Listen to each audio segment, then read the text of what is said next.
The topics we cover are wide-ranging: apologetics, theology, prophecy, creation and evolution, intelligent design, marriage, family, child-rearing, the millennial generation, trends in society, politics, economics, business, religious liberty, the Constitution, public policy, foreign policy, military policy, tensions in the Middle East, abortion, homosexuality, pornography, sexual ethics, media, technology, history, and America's godly heritage. We talk about anything that affects your faith, your family, or your freedom. So don't go anywhere, because Point of View starts right now.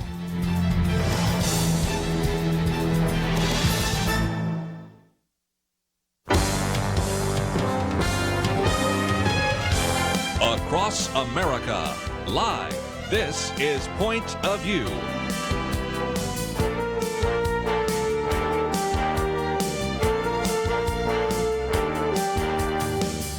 And now, Kerby Anderson.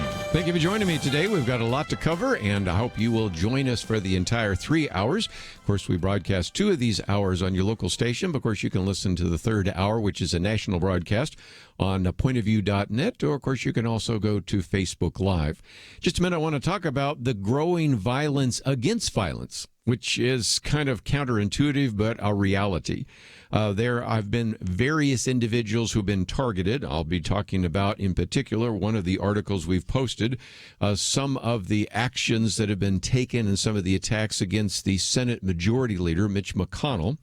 We'll talk about some of the protesters at state capitals, and then even talk a little bit briefly, although I'll get into that more in the next hour, by David French's comments about the fact, I've been attacked by white nationalists. I need to be able to protect myself from their violence, don't you think?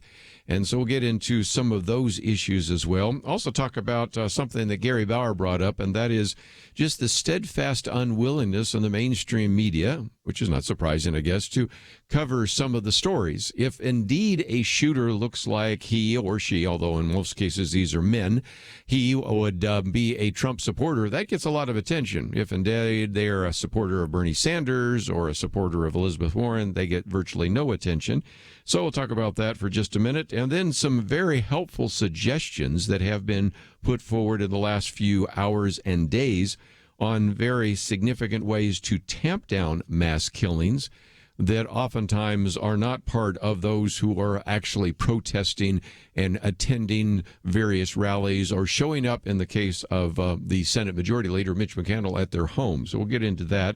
And if we have some time, certainly by the end of the program, we'll get into a very good piece by Dennis Prager on Don't Let Google Get Away with Censorship. He has, of course, given some testimony on that. There's some various issues being considered right now. And since we've spent a fair amount of time talking about this idea of big media and also the impact of social media, not only in your life, but also censorship, we'll talk about that as well. So just in a few minutes, we'll be talking with Sheriff Bill Waybourn, and we'll talk about some of the things having to do with immigration.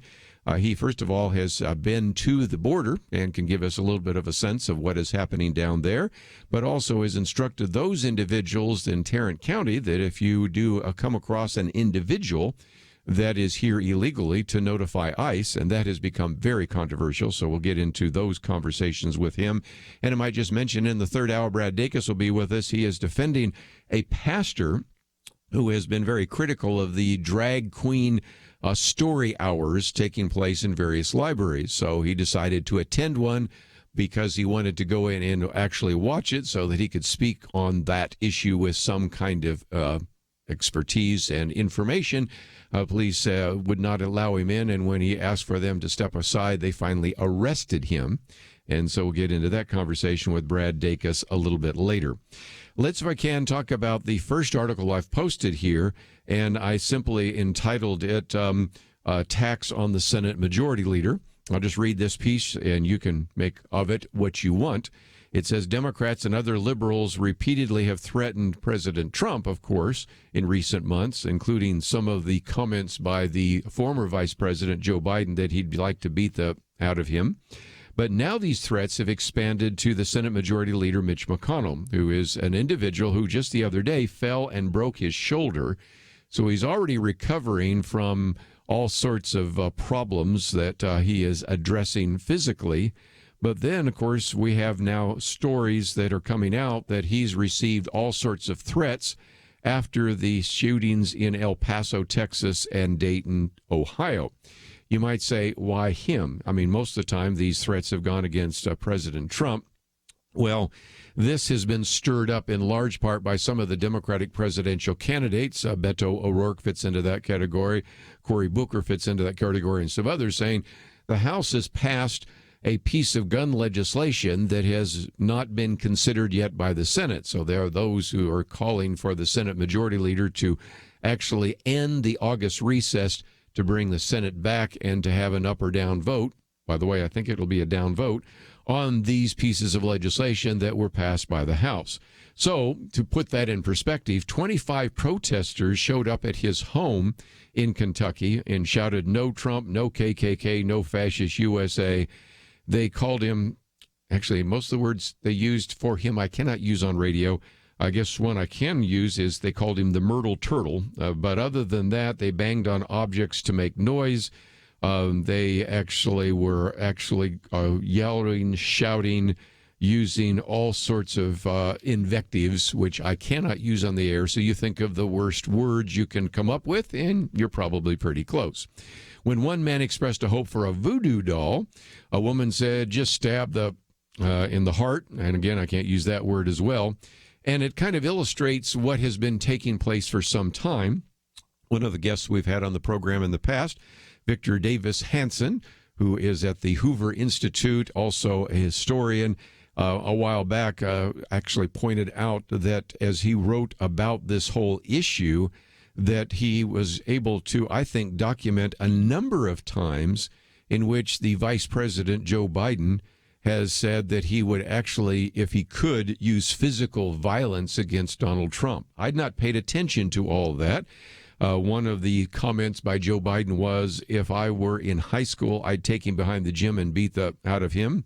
I got to be leaving out all these words that these guys are using here. Then later on, he doubled down on his physical threats, the idea that I'd be intimidated by Donald Trump. He's the bully. And then, again, I can't use most of them, other than say smack him in the mouth. Now, again, you can imagine, just to, again, flip it around, if the former Vice President Dick Cheney had made some comment about Barack Obama, don't you think there would have been some media reaction? And the fact that I have to read Victor Davis Hanson to find out that all of those things had been said, I think tells us a great deal. And it is Hollywood in particular that Victor Davis Hanson's talked about that has probably stirred the pot more. You have, of course, actor Robert De Niro with various outbursts. And again, he said he'd punch him in the face. Of course, you have some that have taken that seriously. Bernie Sanders supporter James Hodgkinson actually went to a place where the Republican members of Congress were practicing for a charity baseball game and nearly killed Steve Scalise and shot some of the others. And then he has this very long list of either members of Congress or various individuals in Hollywood. We're talking about Kathy Griffin, Johnny Depp, Snoop Dogg, George Lopez, Rosie O'Donnell, Mickey Rourke, and all sorts of other individuals, all of whom in one way or another threaten violence or harm against the president. And now some of that is being translated over to the Speaker of the House because he's now been identified by some of the candidates as the reason we don't have common sense gun control legislation. When we come back, though, it isn't just the Speaker of the House. It is also the governor of Ohio, the governor of New Hampshire, and a number of others that are facing mobs as well. And that's why I've posted some of these pieces to help you know that even though it hasn't been covered by the mainstream press, those people that are upset about violence are now threatening violence against various members of Congress and even various governors. We'll talk more about that right after this.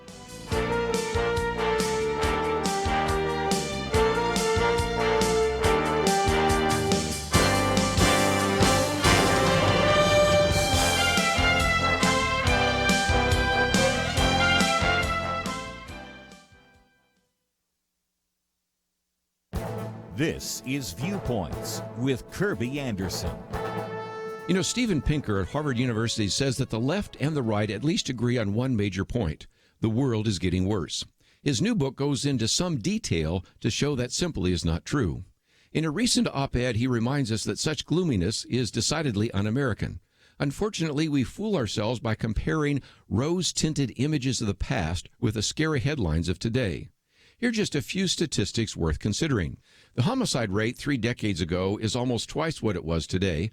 Americans below the poverty rate today is less than a third of what it was back then. The number of wars worldwide today is half of what it was in 1988. Life expectancy has risen dramatically in the last century. Through most of human history, continuing into the 19th century, a newborn was expected to live around 30 years. Life expectancy around the world has now risen to 71, and in the developed world is at 81. As I've mentioned in previous commentaries, extreme poverty across the globe has dropped at a significant rate. In fact, Pinker predicts that the rate of extreme poverty may approach zero in our lifetimes. My major concern with his book and op-ed is his belief that all of human flourishing is due to the Enlightenment. He wrote his book to make the case for science, humanism, and progress. As I've discussed in previous commentaries, the rise of modern science came in large part from scientific pioneers who were at least theist and in most cases Christians. Likewise, arguments for free markets and private property also had a Christian component, and many of the founders of this country who gave us a republic articulated Christian principles. Some of this is lost in his attempt to credit all this good news to secular humanism. I'm Kerby Anderson, and that's my point of view. For more information about issues covered on Viewpoints, visit pointofview.net. Pointofview.net.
You're listening to Point of View, your listener-supported source for truth. Back once again, one of the things I did want to focus on for just a few more minutes, and we're going to move on to some other topics, is the interesting irony that's unfolded over the last about 48 hours, in which people that are concerned, rightly so, about shooting and violence sometimes engage in something that's bordering on violence itself. And we're going to talk about more of that in just a minute. But I made the case in our first article that appears of some of the things that have happened outside of the home of the Senate Majority Leader, Mitch McConnell.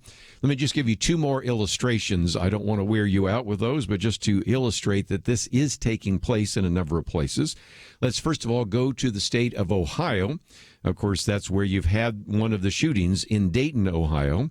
And to his credit, the governor of the state of Ohio, Mike DeWine, on Tuesday proposed a 17-point plan to curb gun violence.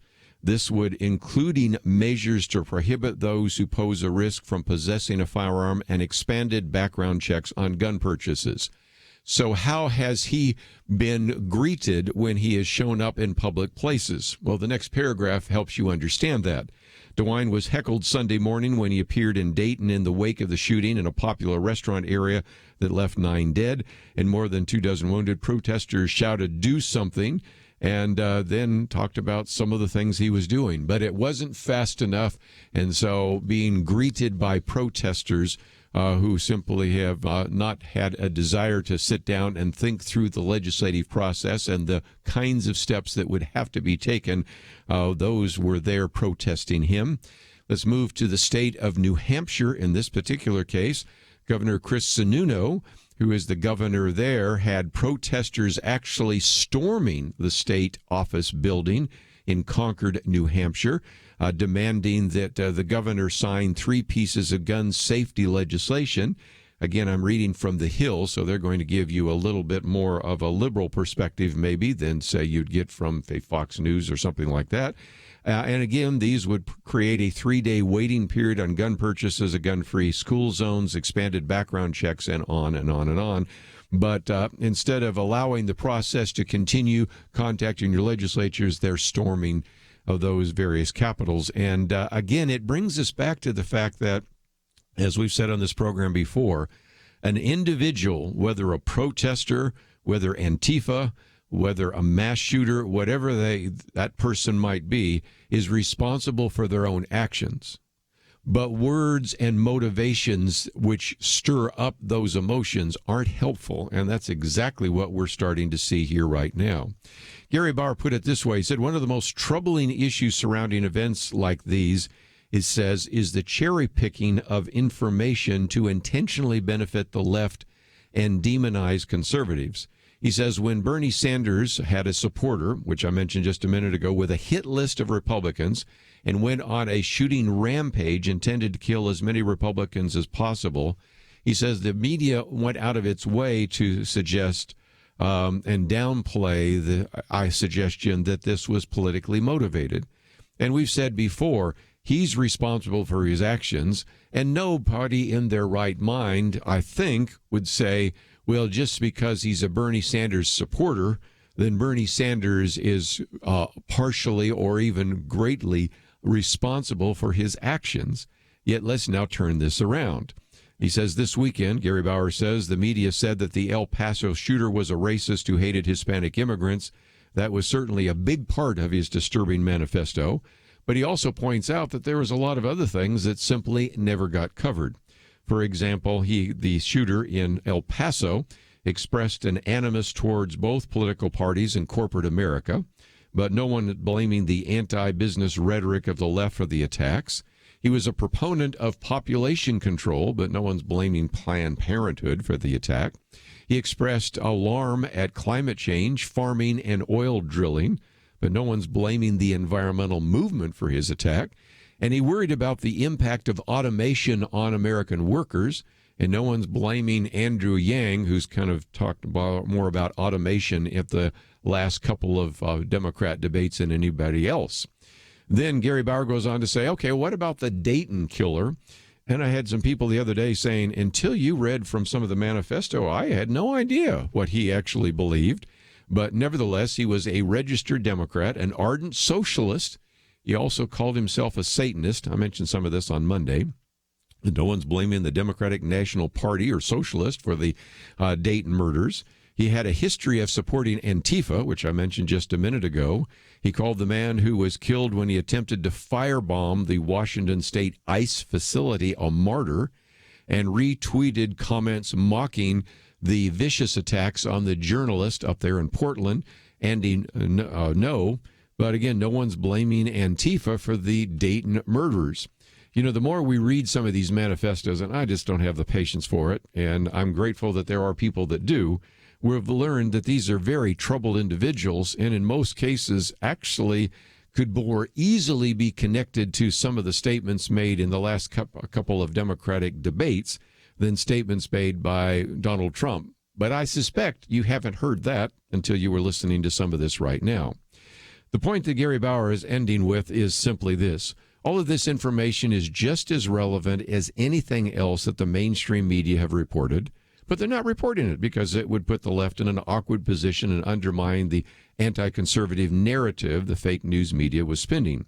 And he says, don't lose sight of the big picture, my friends. The left and media allies are going after everyone on the right. This morning, several progressives even blame Fox News. Of course, we've heard that before. And he said this has been going on since 1995 when you have the bombing in Oklahoma City, in which the entire left-wing establishment was trying to blame, back then, Rush Limbaugh. So again, we've seen some of this before, and if nothing else, my goal is sometimes to remind you that there are some things that just simply don't get covered. And media bias happens in two ways. One, by spinning the news, and the other is by not covering various relevant news stories. And I think both of those are examples that we're running into over these last couple of days. Finally, let's, if we can, go to some very common sense ideas that have been put forward. 3 ways to tamp down mass killings. Number 1, stop giving these people the infamy they crave.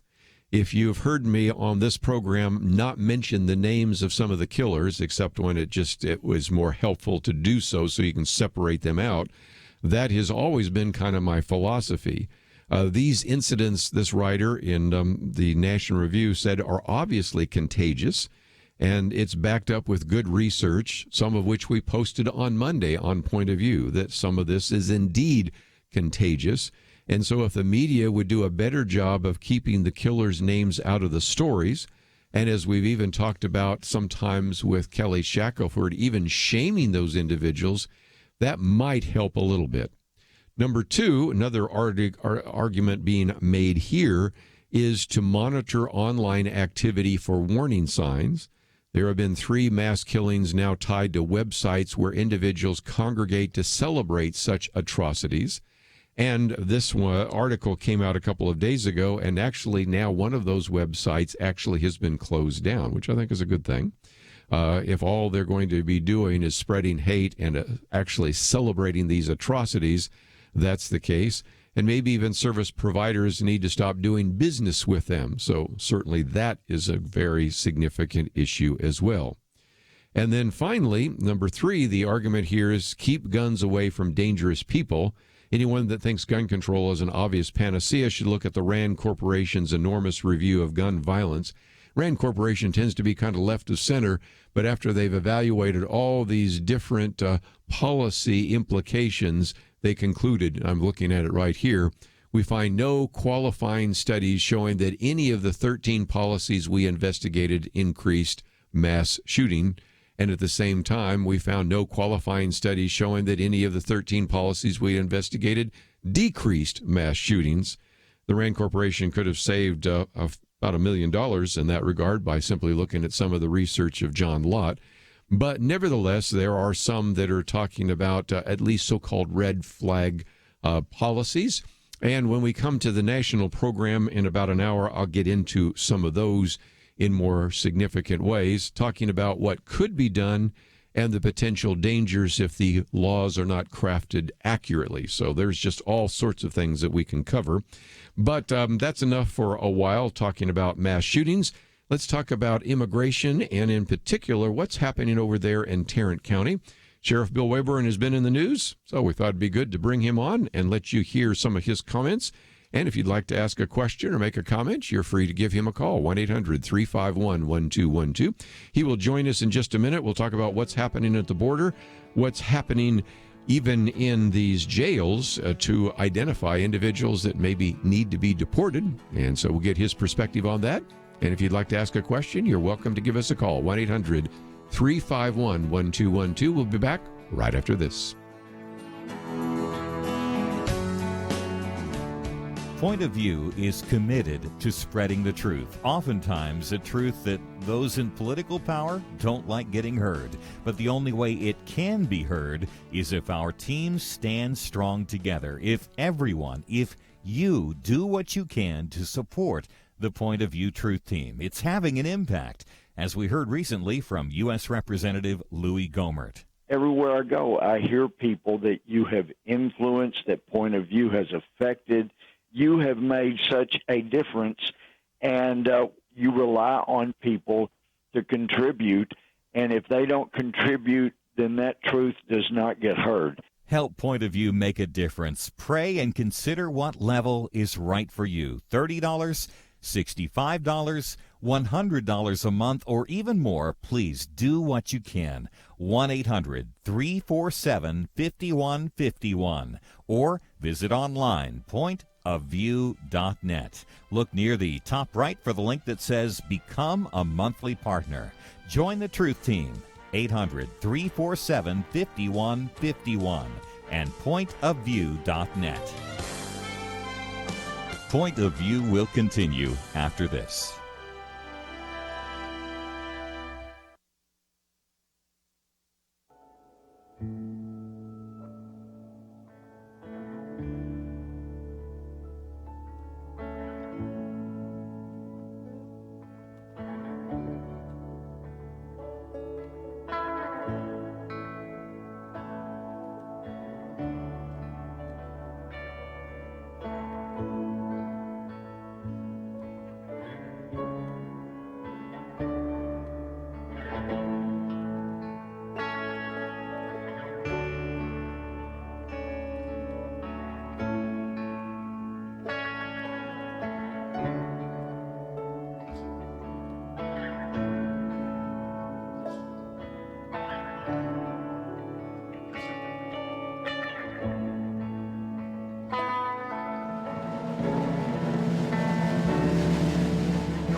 You are listening to Point of View. The opinions expressed on Point of View do not necessarily reflect the views of the management or staff of this station. And now, here again is Kerby Anderson. Today we want to spend some time talking with Tarrant County Sheriff Bill Waybourn on a couple of different issues. I know that he has been to the border and can certainly give us on the spot look at what is happening there. Also, the whole question of whether or not to actually make sure that we are enforcing our immigration laws, even in the county jail. Lots of issues on the table. And he also has an event coming up. So if you want to find out more, we have a link to his website that you can simply go to, billwaybourn.com. And we have that on our website. In case you don't know how to spell his name, it's very easy to find. And Bill Waybourn, if you're not familiar, of course, is an individual that has been serving as the Tarrant County Sheriff before that. Had been in the Air Force, was also a chief of police. Matter of fact, back in 1984, youngest police chief in the state of Texas. Has a bachelor's degree in criminal justice, a master's degree in conflict resolution, also a graduate of the FBI National Academy, Texas A&M Police Academy, and much more. So, Sheriff Waybourn, thank you for joining us today here on Point of View. Well, Kerby, I'm honored to be with you today, and thank you for having me. Let's, if we can, first talk about what you saw at the border. I have heard that you've been speaking at various Chamber of Commerces and others, and I understand that you were able to go down to McAllen and see what is happening with the Border Patrol and also what is happening at our border. Can you kind of give us a look at what is happening right now on our border? Absolutely, be happy to. I was privileged to be down there with my fellow sheriffs and also with the Border Patrol and other folks down there from the Homeland Security. And what I saw and what I was briefed on as I was down on the border with boots on the ground is that we know on the Mexican side the cartel owns that country. And simply what they're doing is with these folks coming from, by the way, 54 other different countries, mainly Central Americans, but surprisingly the Middle East, Chinese, from Bangladesh, from Egypt, from the Far Eastern Europe. And these people are coming up through the border with various ideas and thoughts about what to do in America, but what they're able to claim asylum. So what the cartel does is they pay the cartel to be able to cross the border, and they are instructed to come across, declare asylum to the first officer you run into. And when they flood that, which is the low numbers are about 1,000 a day, and the high numbers have been a couple of thousand, is they flood that port of entry. And at the same time that that's going on and sucking up our resources, the cartel, using great tactics, is crossing the border and bringing in more dope into our country and bringing money back across the border back to them. So it's a true cat and mouse game that we are just getting outfoxed at every corner. Let me just maybe have you talk about human trafficking. You are known for having created a human trafficking unit. And that's one of those issues. And then I'll come back to narcotics in just a minute. But let's recognize that even though there are a number of people who want to come to this country for very good reasons, they want to experience the American experience, they want to be entrepreneurs, they want to be hardworking. In between those individuals are those who are engaged in human trafficking, sometimes even pretending that the children with them are their own and actually are using this in a different sort of way. Can you explain that to us? Absolutely, and you can buy children on the border, you can rent children on the border, you can do all of those above things. And what they will do is that if you're accompanied with a child, then your family, so you're going to be expedited to get a court date and released interior into the country. And the Border Patrol told me that kids that show up in Laredo will often a month and a half later show back up in McAllen and come across. So that human trafficking element is going on.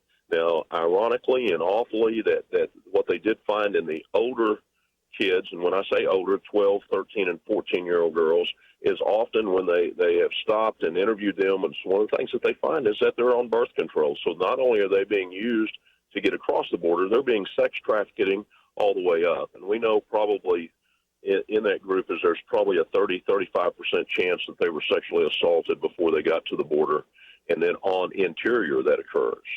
Now, again, I know that you know something about the issue of narcotics because I was just reading recently that you have I think last number I looked at, 71 major drug dealers. So when we're talking about the population of the Tarrant County Jail, it isn't just what's affecting those people at the border. It's having an impact even in Tarrant County, isn't it? It is very much so. As this morning, our jail population is around 4,200 inmates. At any one time, 8% of those will be illegal aliens that have committed heinous offenses against Tarrant County residents or the greater Tarrant County area. And, so about 71 drug dealers that are in jail, probably 11 murderers that are in jail. 60 or so of those people we have in jail right now are for aggravated sexual assault of children. Yes. And some for human trafficking and kidnapping. So there's some awful people that we're holding. Well, and that kind of gets us into the other comment as well, and that is, it seems to me that if you are able to identify individuals in the Tarrant County jails and the various places where they may be incarcerated, alerting ICE makes sense, and yet that has become very controversial, hasn't it? It really, really has, is that we do have a small group of people, and most of them are socialist Democrats that want to have open borders. They want to do away with ICE. We've heard one congressman who wants to do away with the Department of Homeland Security. And what they don't understand is that those noble people are really standing between us and evil. And there's a lot of good people. I'm not going to take that away. There's good, hardworking people that have come across our border illegal. And their thing is they're searching for that dream that we're all searching for, and they've been sold a bill of goods. But to get rid of ICE and spit on ICE and spit on those guys is awful. And I compare it, and I was alive and I was a kid when this was happening, of the way we treated our Vietnam veterans as they returned home in the late 60s and early 70s, exactly how we're treating ICE agents today. And it's horrible. It's absolutely horrible, and should not be tolerated. And what we talked about before you came on was some things happening around the country where you had protesters coming to the home of the Senate Majority Leader, Mitch McConnell, making all sorts of noise and calling him all sorts of things. You've had protesters storming the state capitol in New Hampshire, trying to force the governor there to pass pieces of legislation. Of course, there have been people heckling the governor in Ohio. So, and of course, think of all the things that have been said about the president. I guess we shouldn't be surprised, but we do see a number of individuals that want us to shame ICE officers, Border Patrol agents, all sorts of those people that, as you said, are standing between us and evildoers. And again, I don't believe that all people crossing the border are evil, but when you have as many drug dealers and people that are murderers and people that are guilty of aggravated assault, and when you have a high percentage of those who were human trafficking victims in the foster care facilities there in Tarrant County, you've got to recognize there are some evil people that want to cross the border, and if we don't have people willing to stand up and prevent them, they're going to just simply increase the number of crimes right there in Tarrant County and all over the state of Texas. You're absolutely spot on. It will rise the crime, and our Congress needs to do something. And in a recent report is that there were several congressmen down at the border, and they say nothing's going to happen until after the 2020 election. That is outrageous. There's some laws that they can pass to close the loopholes, to shut down the incentive for coming across that border would help us a great deal. Right now, Mexico and Guatemala is doing more than our Congress is in stopping this onslaught of people. And in fact, I would say that right now, the United States Congress is co-conspirators in the worst human trafficking in history. I mean, they are part of this because they're not doing what they should.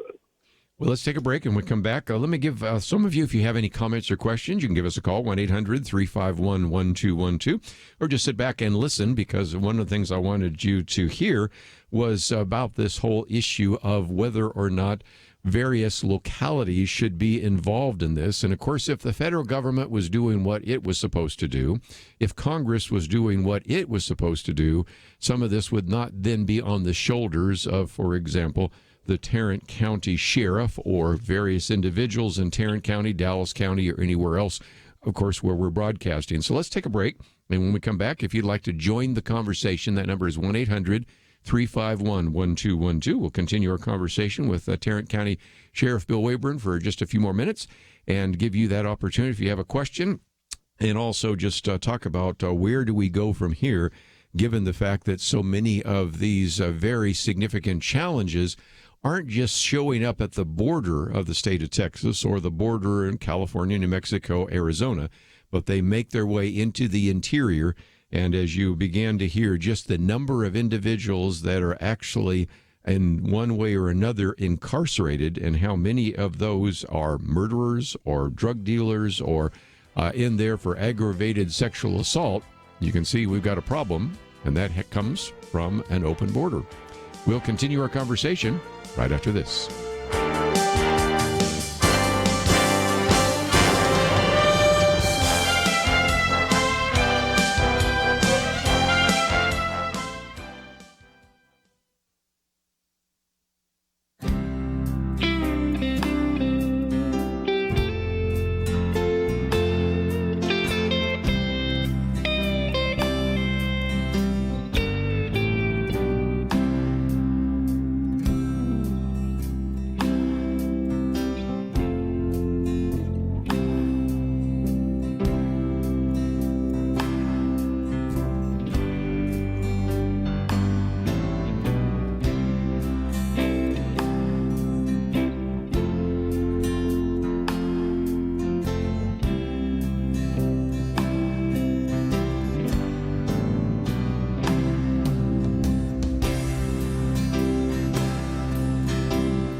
Now, back to Point of View, your listener-supported source for truth. Back for a few more minutes, and we're privileged to have with us for a little bit longer Tarrant County Sheriff Bill Waybourn. I might just mention again, we have a link to his website. He has an event coming up this weekend that you might want to attend.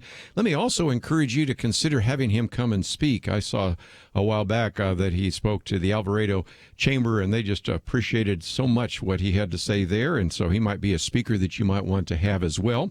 Got a couple of comments on Facebook, as we always do, in case you don't want to be online and ask a question on the air. You can certainly ask it there. First of all, somebody pointed out, I meant to say Mitch McConnell. Of course, I know he's Senate Majority Leader. I think one time I accidentally said Speaker of the House. Thank you for catching that. And one of the callers and the people that actually made some comments were, we have so many gangs roaming the country right now, And so that's another issue. You've always had a gang problem, Bill Waybourn, but I think it's gotten worse, don't you think, because of our open borders? It has, and what they've done is they've taken the cartel has basically allied with some local gangs in different places to do their bidding, to do their drug delivery or whatever it is that they're doing. So absolutely that has been intensified. And in fact, over in the Dallas County area, we're seeing violence a little bit rising, and a lot of that's going to be attributable to gang violence. One of the other questions that people have had is, well, if indeed these people are here illegally and you notify ICE, then they can deport them. And the argument that you're getting from some of your critics is this is expensive. I don't know. It seems to me that it's expensive to keep somebody in a jail in Tarrant County who shouldn't be there in the first place and needs to be sent back to their country. So can you explain this? Because if anything, it seems to me that notifying ICE and having people that are here illegally, some of whom actually have engaged in violent crimes of some sort, getting them, first of all, out of your jails and back to their home country makes more sense and seems cheaper than keeping them there incarcerated. But am I missing something here? No, you're not. It's what happens. The way the process works is that if you come into the Tarrant County Jail on a Class B or higher, that's when your immigration status will change, or they'll be checked, rather.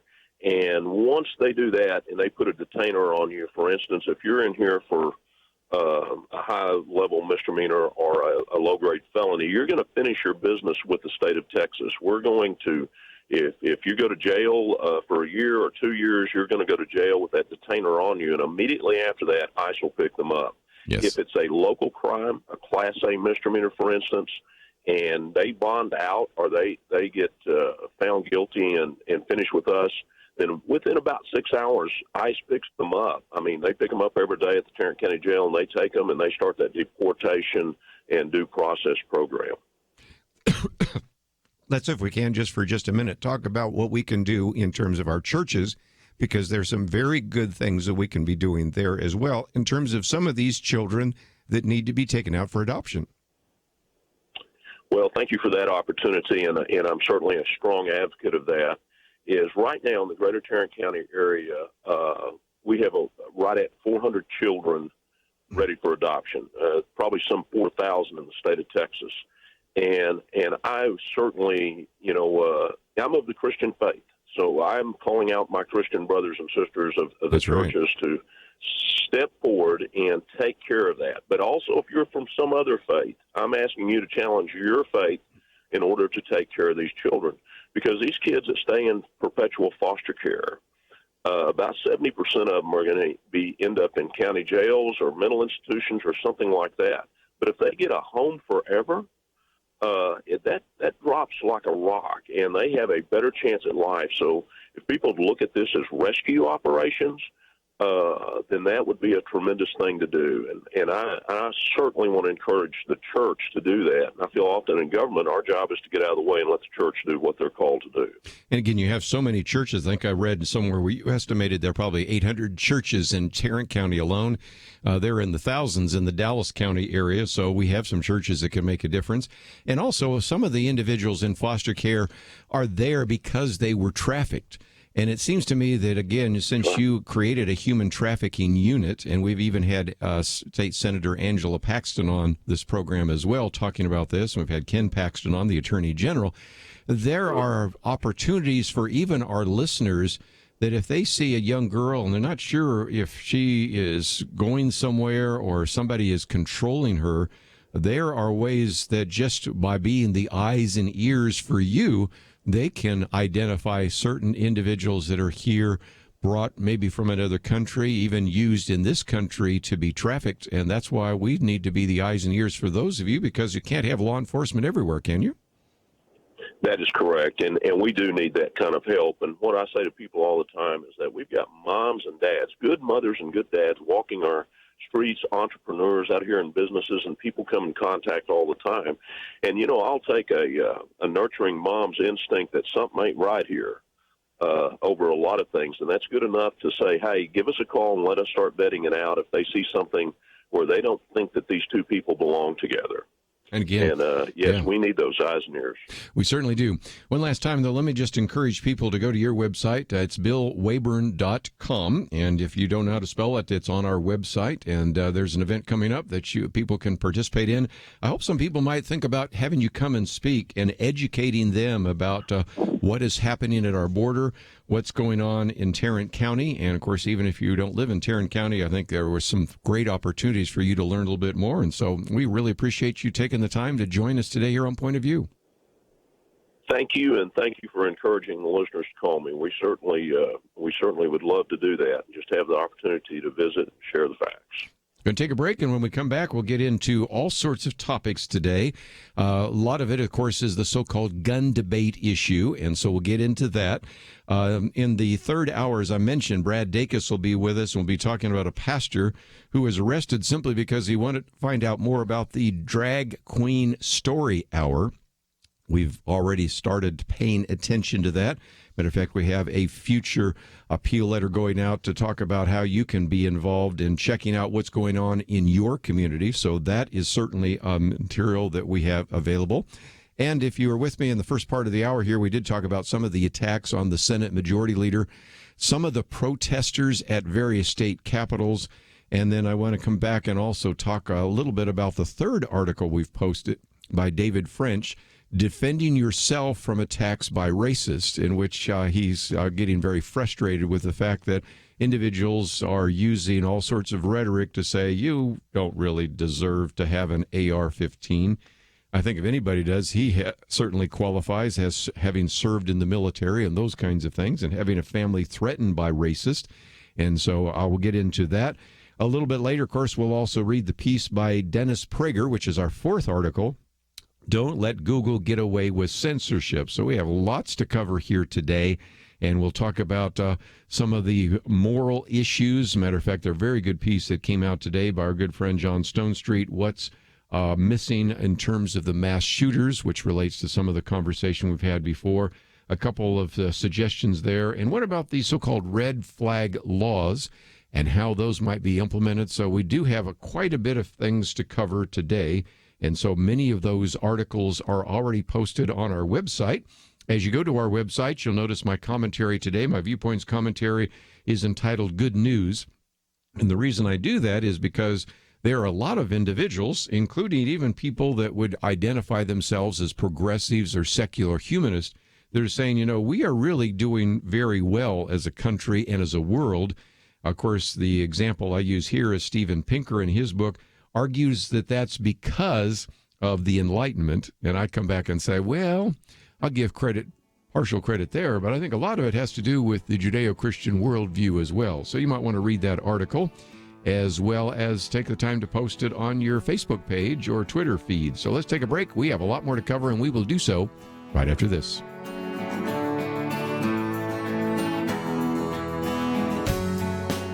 We live in a digital generation. Point of View is reaching this often overly plugged-in generation with truth. You can keep up with us 24 hours a day using your phone, your tablet, your laptop, or your desktop. Search for the Point of View Radio Talk Show on Facebook, where you can keep up with today's issues, learn about current and upcoming guests by liking us on Facebook. Also, follow us on Twitter. Our handle is @PointOfViewRTS. That stands for Point of View Radio Talk Show. Learn, interact, make a difference with Point of View using new media. And here's one way you can make a big difference. Help us increase our reach by spreading the word among your friends. Share a Facebook post. Tag us in a tweet. With enough joining us to plant seeds, we'll see a tremendous harvest. Come on, it only takes a minute. Search for Point of View Radio Talk Show on Facebook, @PointOfViewRTS on Twitter, and subscribe to the Point of View Radio Talk Show channel on YouTube. Learn, interact, share. The Point of View Radio Talk Show. Point of View will continue after this.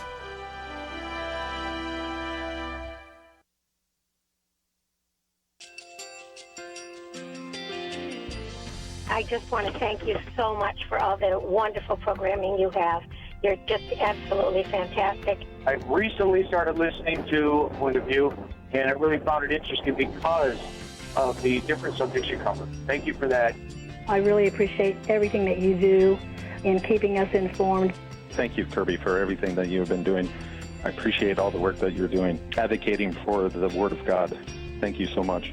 Point of View, I think, is absolutely necessary because it's a Christian perspective, a biblical worldview perspective, and receive very current, up-to-date information about what is really going on, week to week in our culture, which is changing so rapidly, and yet it's morally sliding backwards. Yeah, I'm just, first of all, I thank you guys. Y'all's program is wonderful, and enjoy it every day. I learn so much every time I listen to it. Point of View Radio Talk Show.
Hi, this is Kerby Anderson. You know, each day we take on the tough issues and provide a biblical perspective to them. The topics we cover are wide-ranging: apologetics, theology, prophecy, creation and evolution, intelligent design, marriage, family, child-rearing, the millennial generation, trends in society, politics, economics, business, religious liberty, the Constitution, public policy, foreign policy, military policy, tensions in the Middle East, abortion, homosexuality, pornography, sexual ethics, media, technology, history, and America's godly heritage. We talk about anything that affects your faith, your family, or your freedom. So don't go anywhere, because Point of View starts right now.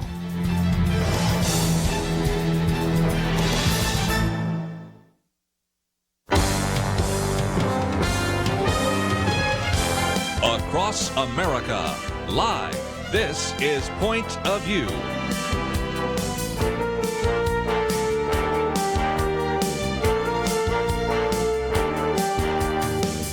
And now, Kerby Anderson. Thank you for joining me today. We're going to be spending our time talking about a variety of different things, so I hope you'll stay with us for the entire 2 hours.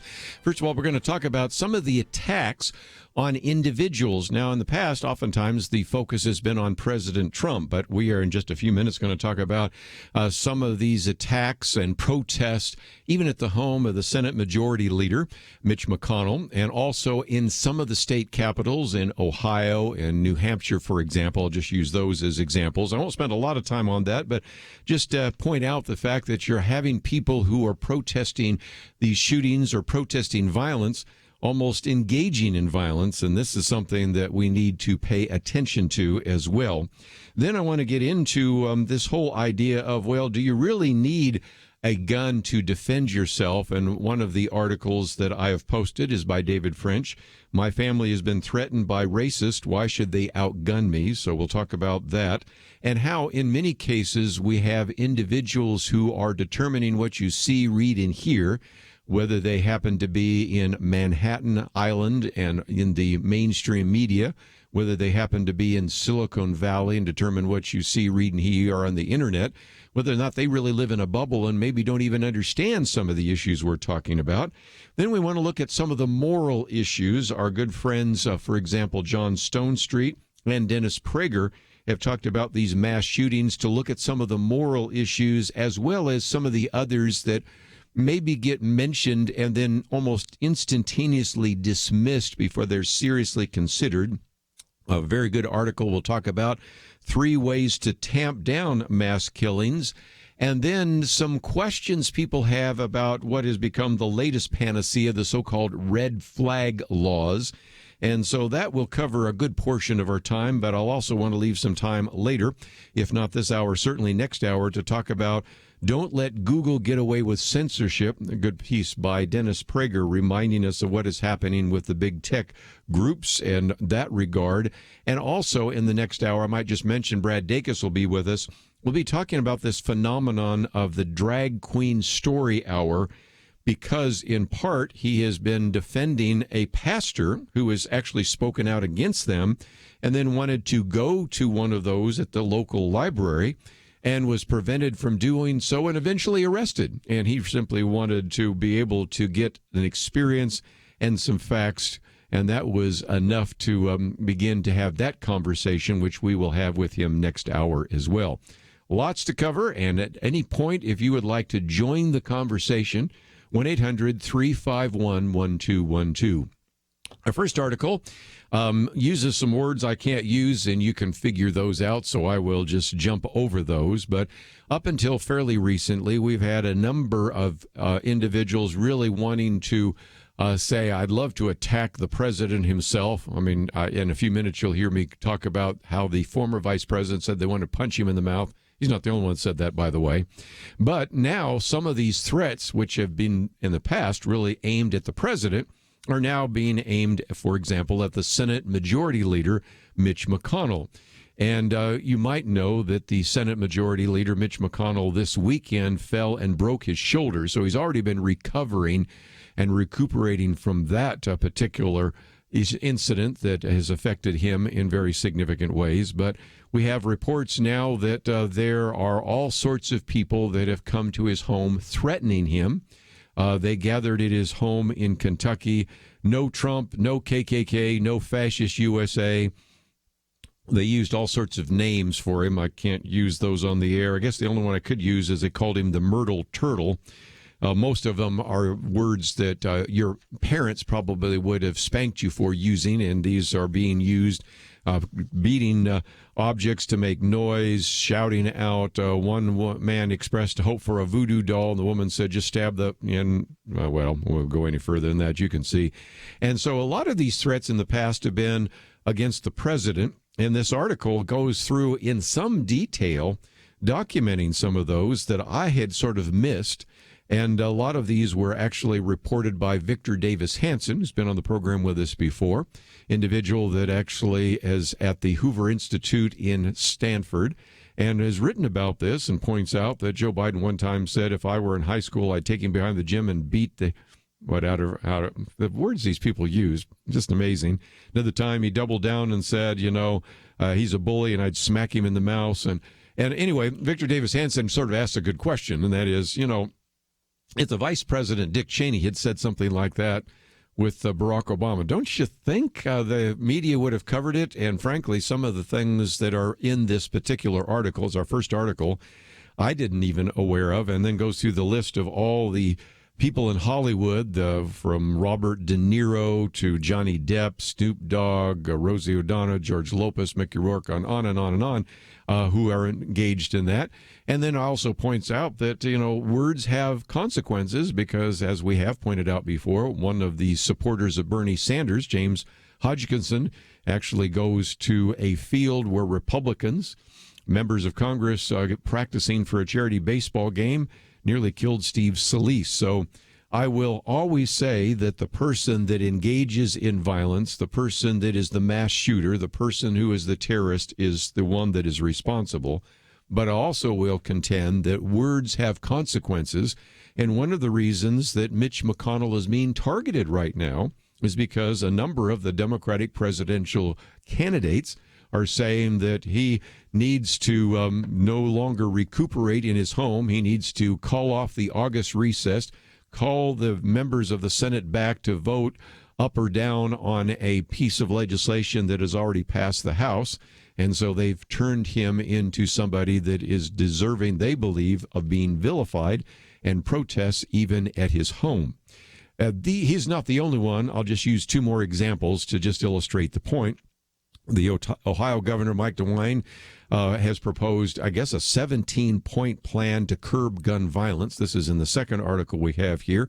Yet he was heckled the other day when he appeared in Dayton at the wake of the shooting, protesters yelling at him as well. And for our listeners up there in New Hampshire, the state office building in Concord, New Hampshire, had protesters storming the state office there to demand Governor Sununu to sign some pieces of gun safety legislation as well. So these protests are starting to pick up, and these are just a few examples, and perhaps even as we open up the phones, you can give us some other examples of what is happening. But it, in many cases, is due to the fact that various groups, mobs, candidates or whatever are targeting various individuals, and then those targeted individuals are facing various protests, heckling, or whatever it might take place over this issue of guns. And so when we come back from the break, I've already mentioned the first two articles. I want to get to a third article, and this one is by David French. David French, of course, writes for the National Review, has been in the studio with us before, and the title of it is, "My Family Has Been Threatened by Racists. Why should they outgun me?" And he expresses his level of frustration with the conversations that are taking place right now over gun safety, gun control, common sense gun legislation, and the rest. So we'll come in and talk about that, and then move on to, well, apart from guns, are there other things that are causing these shootings to take place? And we'll get some comments from John Stonestreet and Dennis Prager. All that coming up right after this.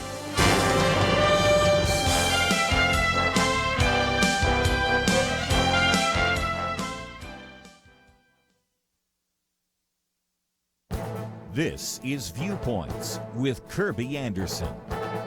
You know, Steven Pinker at Harvard University says that the left and the right at least agree on one major point. The world is getting worse. His new book goes into some detail to show that simply is not true. In a recent op-ed, he reminds us that such gloominess is decidedly un-American. Unfortunately, we fool ourselves by comparing rose-tinted images of the past with the scary headlines of today.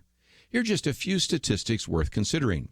The homicide rate 3 decades ago is almost twice what it was today. Americans below the poverty rate today is less than a third of what it was back then. The number of wars worldwide today is half of what it was in 1988. Life expectancy has risen dramatically in the last century. Through most of human history, continuing into the 19th century, a newborn was expected to live around 30 years. Life expectancy around the world has now risen to 71, and in the developed world is at 81. As I've mentioned in previous commentaries, extreme poverty across the globe has dropped at a significant rate. In fact, Pinker predicts that the rate of extreme poverty may approach zero in our lifetimes. My major concern with his book and op-ed is his belief that all of human flourishing is due to the Enlightenment. He wrote his book to make the case for science, humanism, and progress. As I've discussed in previous commentaries, the rise of modern science came in large part from scientific pioneers who were at least theists and in most cases Christians. Likewise, arguments for free markets and private property also had a Christian component, and many of the founders of this country who gave us a republic articulated Christian principles. Some of this is lost in his attempt to credit all this good news to secular humanism. I'm Kerby Anderson, and that's my point of view. For more information about issues covered on Viewpoints, visit pointofview.net. Pointofview.net.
You're listening to Point of View, your listener-supported source for truth. Back once again, the third article we posted today by David French, and you are welcome to read it and post it if you would like to do so. And he says, a few things are more frustrating, he says, than watching members of the media, politicians and activists who often know very little about guns, have the resources to hire security when they face threats, and don't understand the weapons criminals use, telling me what I need to protect my family.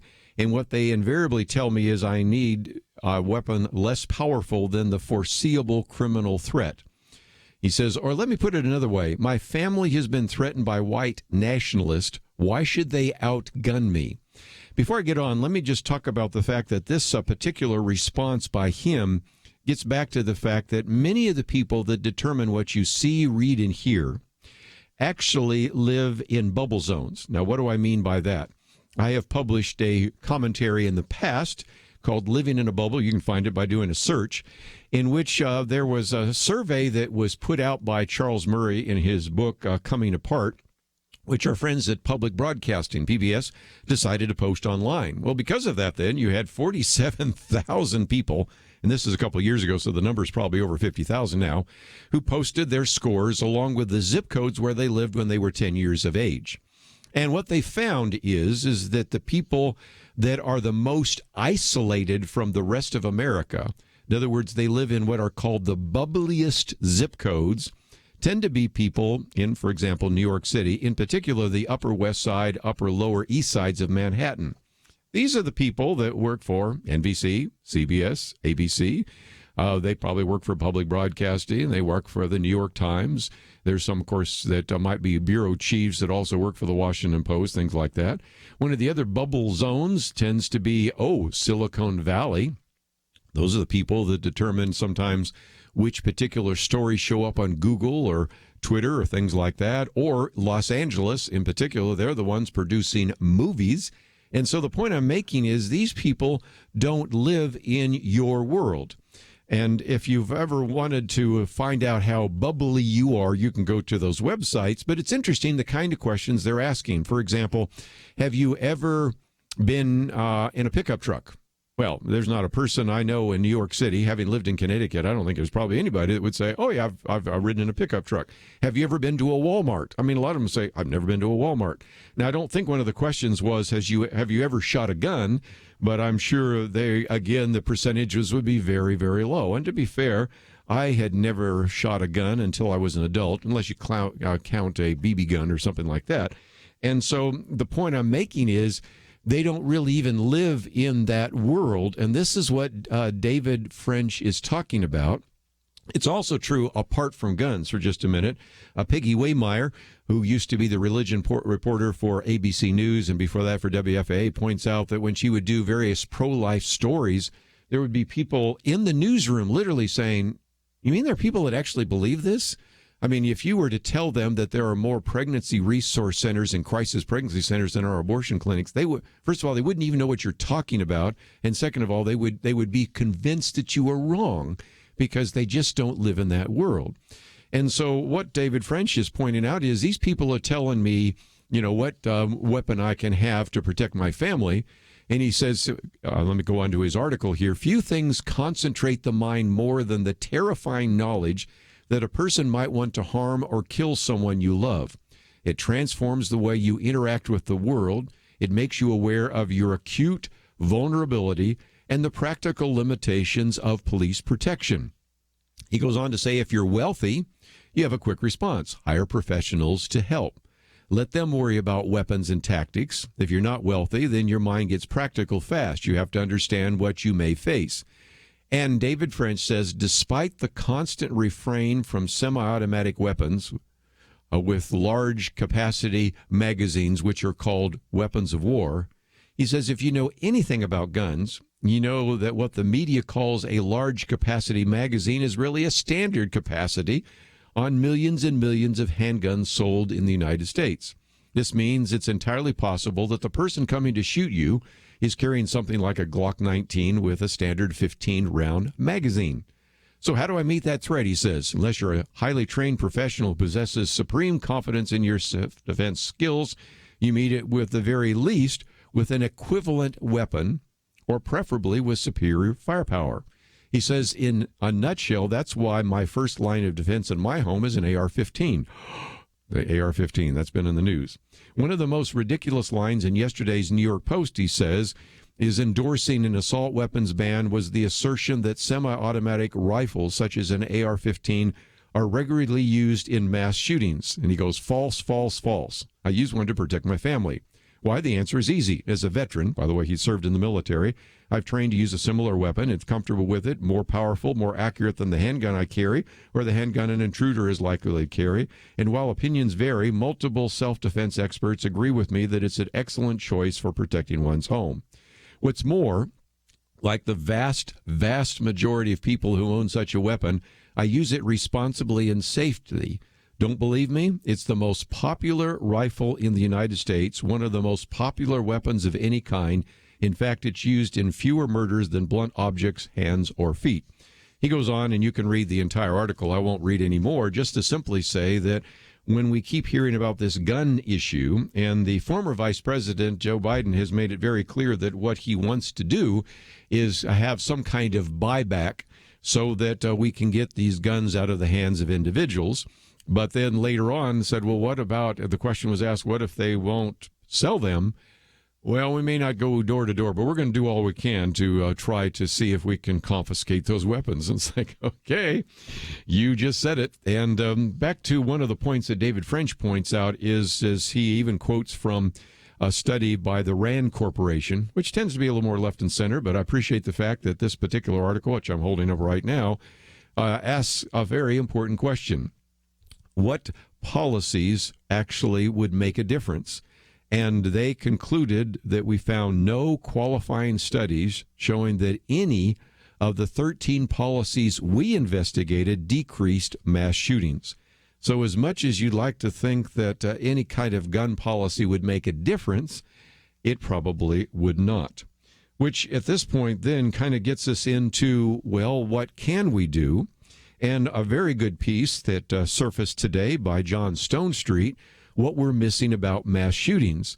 And he says, as a Second Amendment guy, I buy into something like what David French proposed last year in National Review, a system for family and employees to report warning signs and separate unstable individuals and to remove them from our guns, which we'll get into in just a few minutes. But he says the bigger issue is that the whole discussion, he says, does not address the young men themselves or the source of these impulses. And that's exactly the issue we can no longer ignore. He says, yesterday, this will be in the Breakpoint commentary, I highlighted the crisis of virtue among our culture and how that will lead to the loss of freedom. It's a historical inevitability. He says, today I want to zero in the problem of men in our culture. And the sad reality is Julian Peterson, a professor of criminology, as well as James Densley, who's a sociologist, have looked at mass shooters.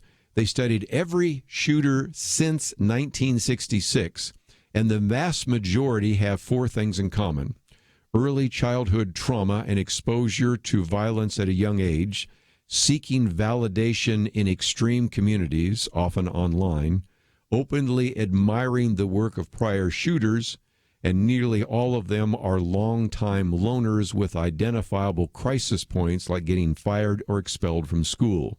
And oh, by the way, he says they're all men. So he uses four, but if you were listening the other day, I talked about the piece by Jim Garrity that mentions 7. And I think it's important to recognize that whether you look at 4, whether you look at 7, no one answer explains everything. But this toxic mixture of 4, in the case of John Stonestreet's research that he surfaces, or the 7 that Jim Garrity mentioned just the other day on our program, illustrates that there are some common patterns, and it illustrates again that some of the most important solutions are going to come in the cultural area, in the spiritual area, an opportunity for churches, for mentors, for fathers to actually reach out to other kids that do not have fathers, and a variety of other school programs to begin to address some of those issues. So let's take a break. I want to get your comments about the idea of school shootings. When we come back, Dennis Prager says we aren't sometimes asking the right questions, so we'll look at that. We also have some very suggestive ideas coming from Robert Verbruggen on 3 ways to tamp down mass killings. But if you have some thoughts, I would love to hear your comments. 1-800-351-1212. We'll focus on some of this, and then we'll move on to some other topics a little bit later, because there are many other issues to address even today as we're reflecting on these mass shootings from last week. Stay tuned. We'll have more right after this.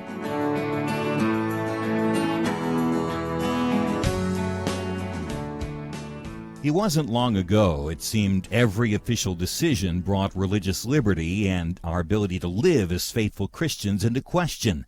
Some of us wondered how long it would be before we were literally forced to choose between obeying God or men. That pressure seems to have subsided just a bit, and now is the time not to take a breath, but to work as hard as we can for the future of our nation.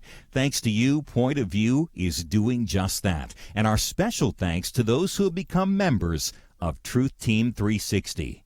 In football, 22 guys battle it out on the field while 40 or 60,000 watch in the stands, and perhaps hundreds of thousands more watch on television. We need a special few to get out of the seats and into the game. Join today by calling 1-800-347-5151 and ask to join the Truth Team, or visit us online at pointofview.net/team. We really do need you. The nation needs you. 800-347-5151 and pointofview.net/team. Point of View will continue after this.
You are listening to Point of View.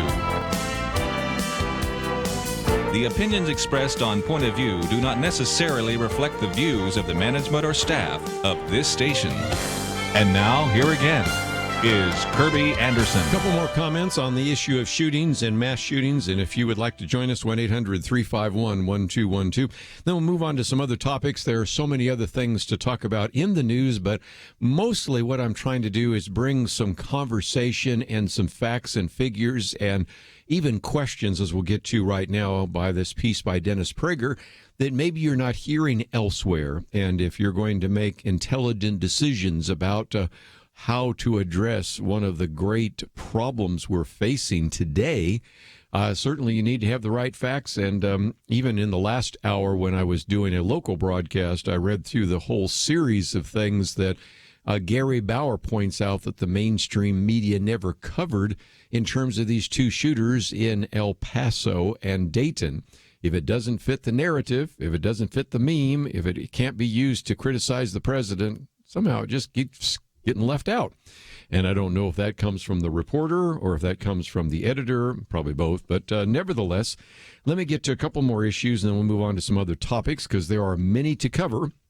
Dennis Prager is going to get a lot of mentions today because in just a few minutes we'll talk about what he's done in the area of addressing Google and their censorship. But he also wrote a very good piece that I thought I'd quote from briefly. Why so many mass shootings? Ask the right questions and you might find out. He talks about the fact that oftentimes we ask what was the killer's motive and those kinds of things. And oftentimes we read that there is no known motive. So he points out, first of all, that the typical response from liberals or progressives sometimes is to simply focus on guns. And he even points out this past weekend in a speech in Brazil, the former president, Barack Obama, told an audience, our gun laws in the United States don't make much sense. Anybody can buy a weapon at any time without much, if any, regulation. They can buy guns over the internet. They can buy machine guns. Well, first of all, it's all true. And not true, I should say. The president's fabricated a series of falsehoods about that. And if nothing else, I won't get into that. I think you probably by now know that you cannot buy a gun on the internet. You can't buy a machine gun. Anyway, we'll leave that there. But back to the key point that he wanted to make. And this comes from a man by the name of Grant Dewey, who, by the way, also is one that posted a piece a while back when there were all these people saying there's no relationship between mental illness and shooting, and, of course, wrote this very good piece in the Los Angeles Times. Actually, there is a clear link between mass shootings and mental illness. But nevertheless, he is the co-author of some research that was done. And in his particular book called Mass Murder in the United States, A History, he found that if you look at the 20th century, every decade before the 1970s had fewer than 10 mass public shootings. Now, we had maybe a few less guns back in the 70s than we have today, but probably at least in the order of magnitude similar. He says in the 1950s, for example, there was one mass shooting. Then a steep rise began in the 1960s. There were 6 mass shootings. In the 1970s, the number rose to 13. In the 1980s, the number increased 2.5 times to 32, rose again in the 1990s to 42. And as for this century, the New York Times reported in 2014 that mass shootings have risen dramatically in the past dozen years.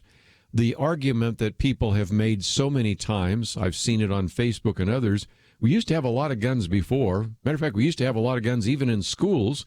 Sometimes kids would bring guns, rifles to school. They might even have been loaded. They were set back in the corner. You didn't have shootings. So obviously, if you're thinking it was the gun issue, you might want to rethink that. And so he wants to investigate some other factors. One of those is the issue of ethnic diversity. The countries that have not only have the fewest mass murders, but the lowest homicide rates are the least ethnically diverse, such as Japan and nearly all European countries. So too, the American states that have homicide rates as low as Western Europe are the least ethnically and racially diverse. Those would be, states like New Hampshire, North Dakota, Maine, Idaho, places like that. And so, you can talk about that. He also says, what about religiosity? Well, again, the end of Christianity in America, though not of Islam, whose robustness it fosters, why don't we ask a simple question? What percentage of murderers attend church each week? I think you can find one or two, but not very many, pretty obvious. Regarding boys, that gets back to the question that we just talked about a minute ago with John Stonestreet. In 2008, then Senator Barack Obama told an audience, children who grow up without a father are 5 times more likely to live in poverty and commit crime, 9 times more likely to drop out of schools, and 20 times more likely to end up in prisons. So even Senator, then now, of course, former President Barack Obama acknowledged that. What about marriage? Nearly all the men who murder are single, and their numbers are increasing. That's another argument Dennis Prager has. And then finally, since the 1960s, we've been living in a culture of grievance where individuals feel like they cannot control their lives and so oftentimes act out. So this particular piece by Dennis Prager says if you really want to get answers to why we have mass shootings, maybe you need to be asking the right questions. Before we move on to another topic, let me just mention that Robert Verbruggen does a very good job of talking about 3 ways to tamp down mass killings. Idea number 1 is to stop giving these people the infamy they crave. He says these incidents are obviously contagious, and if you'd like to read more about that, my articles that we posted on Monday talked about the contagion effect that has been well documented in various psychiatric and psychological literature. But again, his argument is we should keep the killers' names out of the story and don't cover them as much. Of course, as we've also talked about with Kelly Shackelford, maybe we should even shame those people as well. So that's point number 1. And you've probably noticed we don't mention the names of many of these shooters on Point of View by design, and we'll continue to use that policy. Number 2, monitor online activity for warning signs. There have been 3 mass killings now tied to websites where individuals congregate to celebrate such atrocities. The government needs to monitor these sites and pay folks a visit when they give off warning sites. He also says that they should shut down these these various sites. And as a matter of fact, on Monday, I mentioned one of those, which was actually used and mentioned and actually posted by the El Paso shooter, has been closed down. And then the idea of maybe service providers stop doing business with some of those others where they're celebrating these atrocities. So that is another concrete step, some of which has already been taken. And then the third was to keep guns away from dangerous people. There has been this study that he talks about, the RAND study, which found that no qualifying studies showing that any of these 13 policies we investigated decreased mass shootings, which I think is helpful because, again, they're looking at that with a desire to try to find some kind of policy that would be the silver bullet.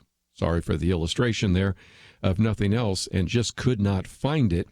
And that brings us to the one last one that is getting mentioned a great deal right now, and that is the so-called red flag laws.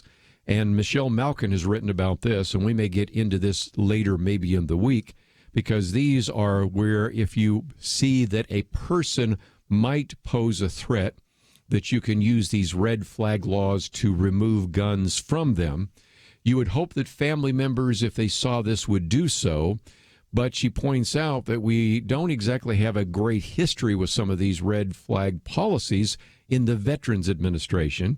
She says that sometimes the VA has recklessly put red flags on, quote, disruptive citizens without due process or transparency.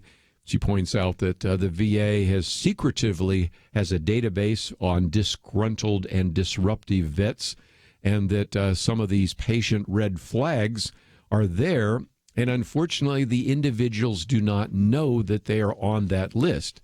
She says despite requiring the Disruptive Behavior Committee to notify flag patients of their status, informing them of the right to amend their reports, they found no evidence in about half of the health records. And in matter of fact, in 25% of the medical records, they found no evidence that the patients were even informed that they had a right to request or amend those special orders. So unless we craft a bill and a law very effectively, our past history of how some of these red flag laws and principles have been used in the VA don't bode well for how this might be implemented in our society. So we'll see how that goes as well. When we come back from the break, I want to move on to another topic, and that is don't let Google get away with censorship. And in the next hour, we're going to talk about the Drag Queen Story Hour and a pastor who was arrested merely because he wanted to listen in so he could maybe speak out on how he was concerned that these would have a devastating impact on some of the young people in these drag queen story hours in public libraries. So we'll talk about that in the next hour with Brad Dacus, but we need to take a break. We'll come back with more right after this.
Now, back to Point of View, your listener-supported source for truth. After a few more minutes, let's move on to some other topics. Certainly a lot to cover today.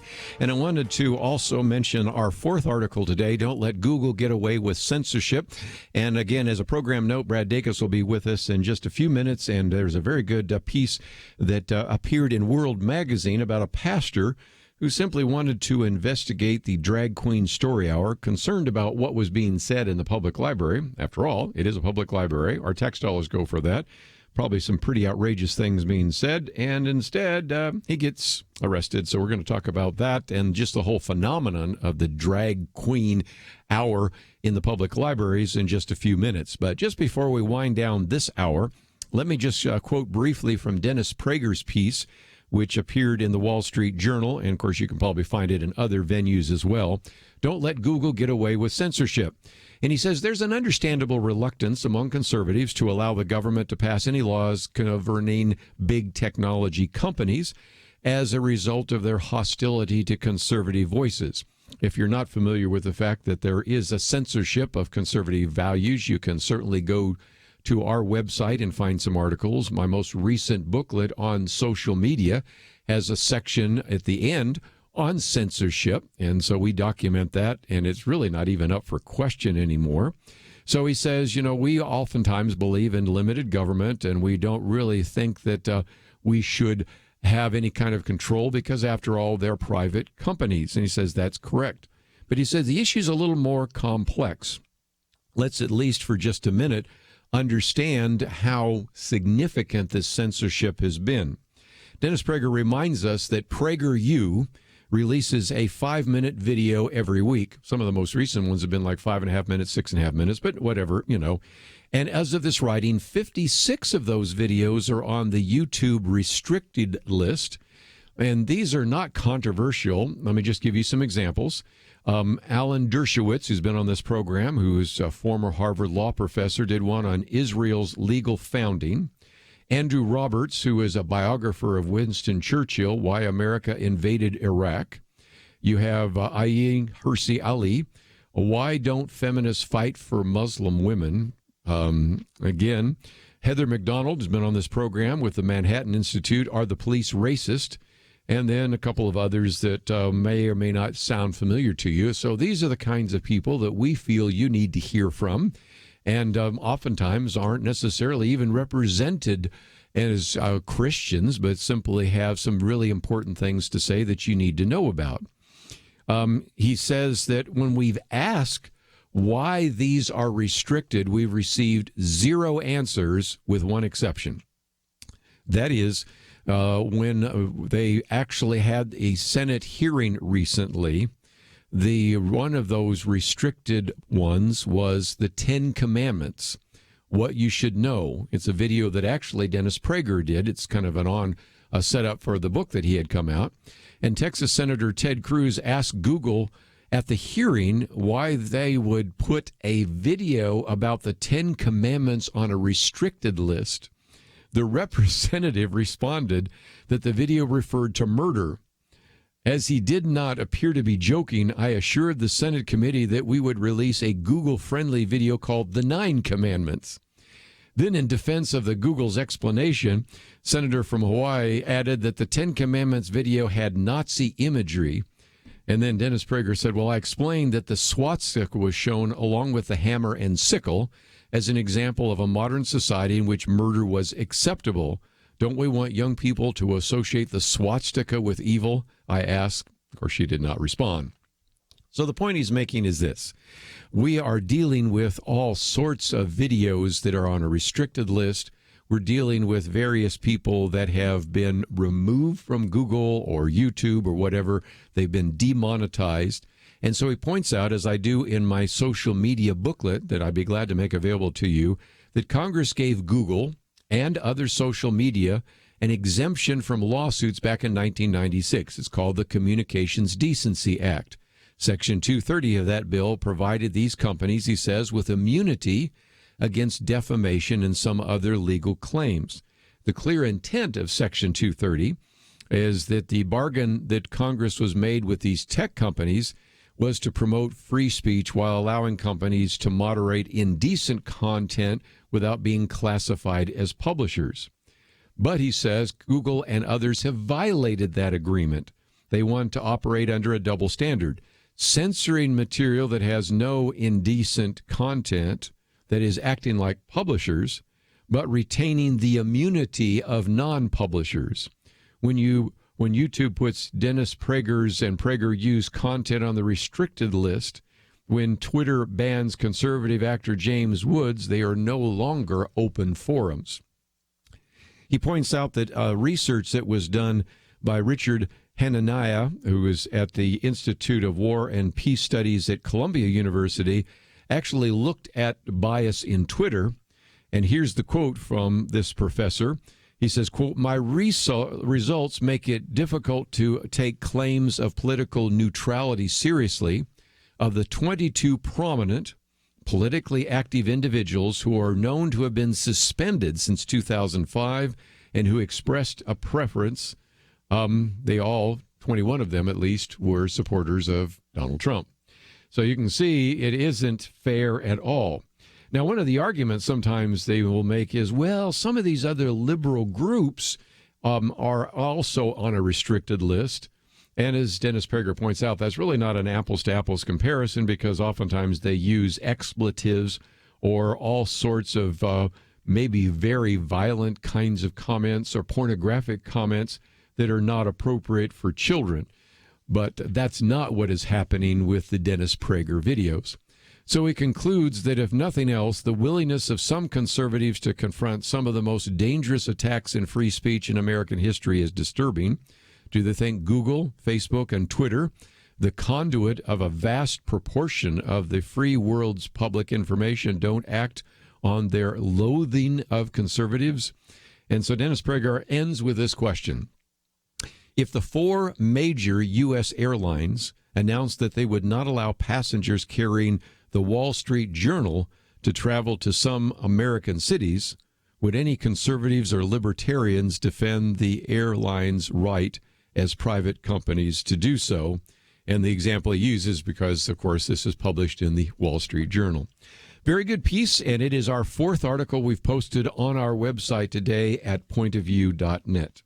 Let me just encourage you to go there and find some of the articles. My Viewpoints commentary today is called Good News, and that is to remind us that even in the midst of the doom and the gloom that we're hearing from various reporters, from many of these presidential candidates, actually we have, as a culture, as a society, and even as a country, have done very well.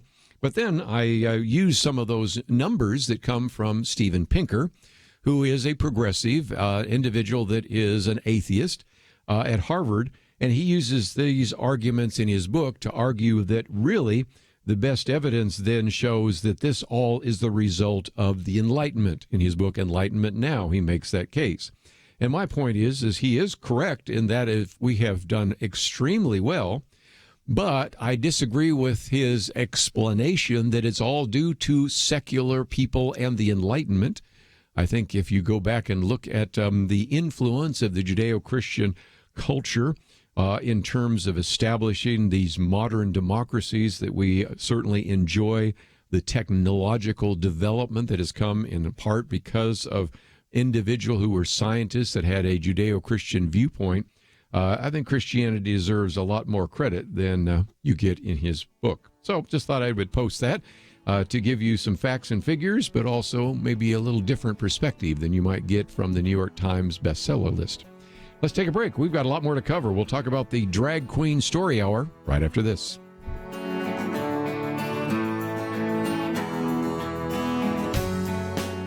We live in a digital generation. Point of View is reaching this often overly plugged-in generation with truth. You can keep up with us 24 hours a day using your phone, your tablet, your laptop, or your desktop.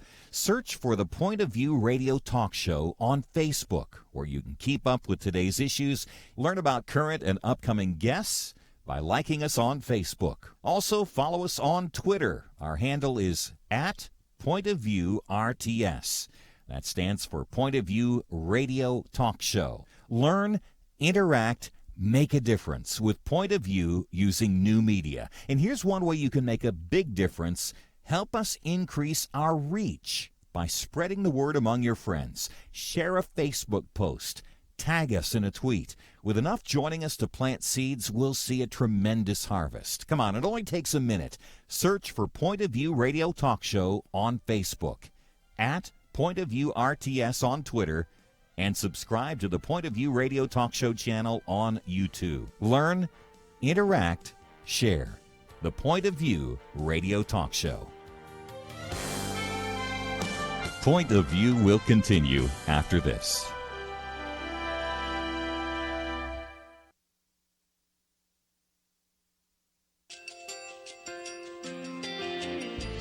I just want to thank you so much for all the wonderful programming you have. You're just absolutely fantastic. I recently started listening to Point of View, and I really found it interesting because of the different subjects you cover. Thank you for that. I really appreciate everything that you do in keeping us informed. Thank you, Kerby, for everything that you have been doing. I appreciate all the work that you're doing, advocating for the Word of God. Thank you so much. Point of view, I think, is absolutely necessary because it's a Christian perspective, a biblical worldview perspective, and receive very current, up-to-date information about what is really going on, week to week in our culture, which is changing so rapidly, and yet it's morally sliding backwards. Yeah, I'm just, first of all, I thank you guys. Y'all's program is wonderful, and enjoy it every day. I learn so much every time I listen to it. Point of View Radio Talk Show.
Hi, this is Kerby Anderson. You know, each day we take on the tough issues and provide a biblical perspective to them. The topics we cover are wide-ranging: apologetics, theology, prophecy, creation and evolution, intelligent design, marriage, family, child-rearing, the millennial generation, trends in society, politics, economics, business, religious liberty, the Constitution, public policy, foreign policy, military policy, tensions in the Middle East, abortion, homosexuality, pornography, sexual ethics, media, technology, history, and America's godly heritage. We talk about anything that affects your faith, your family, or your freedom. So don't go anywhere, because Point of View continues right now.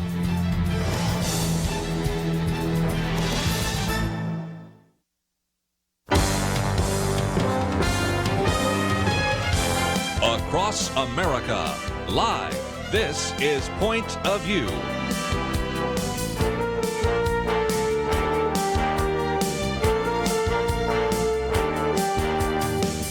And now, Kerby Anderson. Welcome back. We're going to continue our conversation about a variety of different issues, but add one more to the table.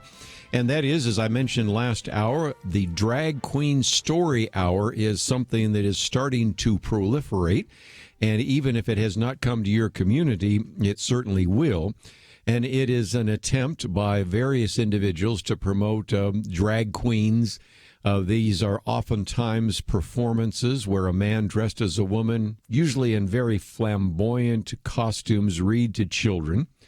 These are supposed to be educational, but I know they're really trying to incite some kind of reaction. And that reaction actually ensued in Spokane, because we're going to be talking about an individual that was expressing concern about this at the Spokane Public Library's South Hill branch. And so we're going to talk about that and help you understand a little bit more about how this is a good example of what we oftentimes refer to as viewpoint discrimination, but at the same time also spend some time talking about this phenomenon that's going around the country. Brad Dacus joins us. He is an individual that established the Pacific Justice Institute back in 1997. In the past, served as a legislative assistant to U.S. Senator Phil Gramm, is an individual that received his law degree from the University of Texas. Can be heard weekly on the Dacus Report. And Brad, it is always great to have you on the program. Oh, I appreciate it. Thank you. Let's, if we can, get into this. We, as a matter of fact, are going to have a letter coming out to many of our listeners about the bigger issue of the Drag Queen Story Hour, because this has become kind of a phenomenon around the country. And, of course, in this particular case in Spokane, there were a number of protesters, but one of those individuals who you are defending is a pastor who was arrested. So give us the whole story, if you could.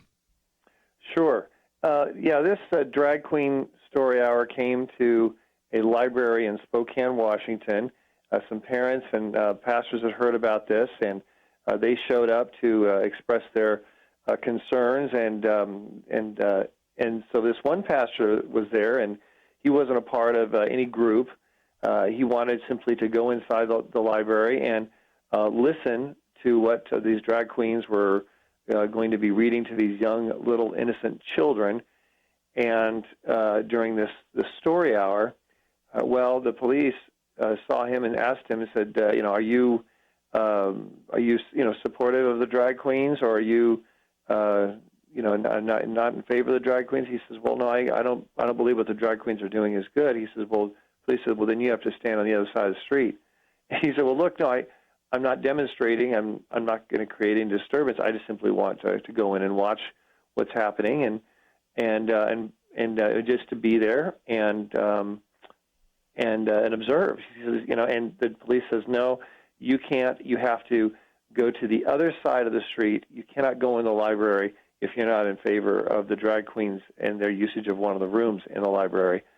And so he said, well, I think that violates my constitutional rights. I will not go to the other side of the street. I intend to go in the library. But he didn't use any threats, didn't raise his voice. He was very much like a pastor you'd expect.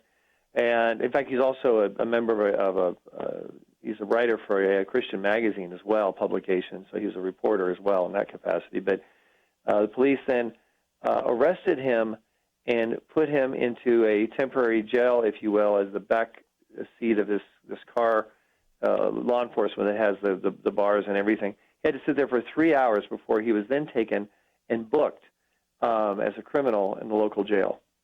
And so, again, one of the reasons you are actually defending him is, of course, we also can get into the whole issue of the Drag Queen Story Hour. But I've seen at least one article that quotes you in World Magazine saying this is a clear example of viewpoint discrimination, isn't it? Oh, exactly. And I'm really glad you brought that out because, we as citizens cannot be treated differently because of our viewpoint. If this was a private event at a private home or gathering, that's one thing. Individuals Freedom Association can have people in their home or in their business or whatever conference room. But this is a public library. It's open to the public. And the government cannot say only people who are in favor of drag queens can come in the library today. And if you're one of these Christians, you can't be in the library and you can't sit and observe something taking place that has been open for invitation to the entire community. The entire community, that is, unless you're a Christian, unless you have any kind of personal, religious, or moral convictions or concerns regarding what they're doing with these little children. One of the other things that I thought I might point out is that he did have a chance to go to a second Drag Queen Story Hour because he brought his press credentials with him, and so he was able to go to one in Spokane. So it's kind of like, okay, if you're the press, we'll let you in. But if you might have a disagreement, and I can understand if this person looked disagreeable, if they look like they're going to cause a scene, but he doesn't strike me as the kind of individual that would do so, and it's just a good example of, I think some people have even said, and this might be over the top, but some people have said it used to be that we wouldn't arrest the pastor for wanting to go into a drag queen story hour. We'd want to arrest the person who is a man dressed up as a woman in a flamboyant costume reading somewhat pornographic stories. That would be the person we'd be more likely to arrest. But maybe that's over the top. I don't know. Yeah, you're right. We have seen a definite twisting of our values, of our perspectives, and it's very telling. We have so many cases at Pacific Justice Institute that are just over the top in terms of people say, "What? You're kidding me? What's happening?" Because we have such a delusional mindset, if you will, taking place in America today. And so this is a classic example of that. Yeah, this pastor, I think it's real important to note. He wasn't there screaming and shouting with a protest sign. That would be different. That would be, okay, you're here to make a ruckus. You're here to make a disturbance. We're going to protect this group in this one room to have their. But instead, he showed he was not a part of the group over there demonstrating. He wasn't yelling. He had no sign. He said, "I'm here to observe. I have no intent of creating a disturbance." He had not created a disturbance. That's the problem. That's the real rub here when we're talking about people being treated differently simply and solely because of their beliefs, not their behavior or threatened behavior. Let's take a break, and when we come back, let's take some phone calls. If you have any comments about the Drag Queen Story Hour, that's one I'll put on the table, but I also want to get to another one, which would be somewhat familiar territory because we oftentimes have Kelly Shackelford with us, and he has defended an individual that wanted to have a Bible study, but I know that you have a situation as well with a young, not so young woman, although I guess as old as I am, everybody's a young person anymore. But this is a grandma that is a widow that is facing religious discrimination in a California veterans home simply because she wants to have a Bible study. So we'll get into that and just talk about how we can stand up for religious liberty. And if you would like to know more about the very wonderful group, Pacific Justice Institute, especially for many of our listeners in California, you're probably very familiar with what they're doing. We have a link to the website. We have information about Brad Dacus and Pacific Justice Institute, all on our website at pointofview.net. Let's take a break, but if you'd like to join us, 1-800-351-1212. We'll be right back.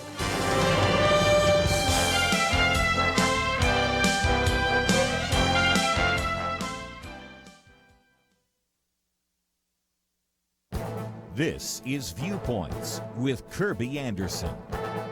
You know, Steven Pinker at Harvard University says that the left and the right at least agree on one major point. The world is getting worse.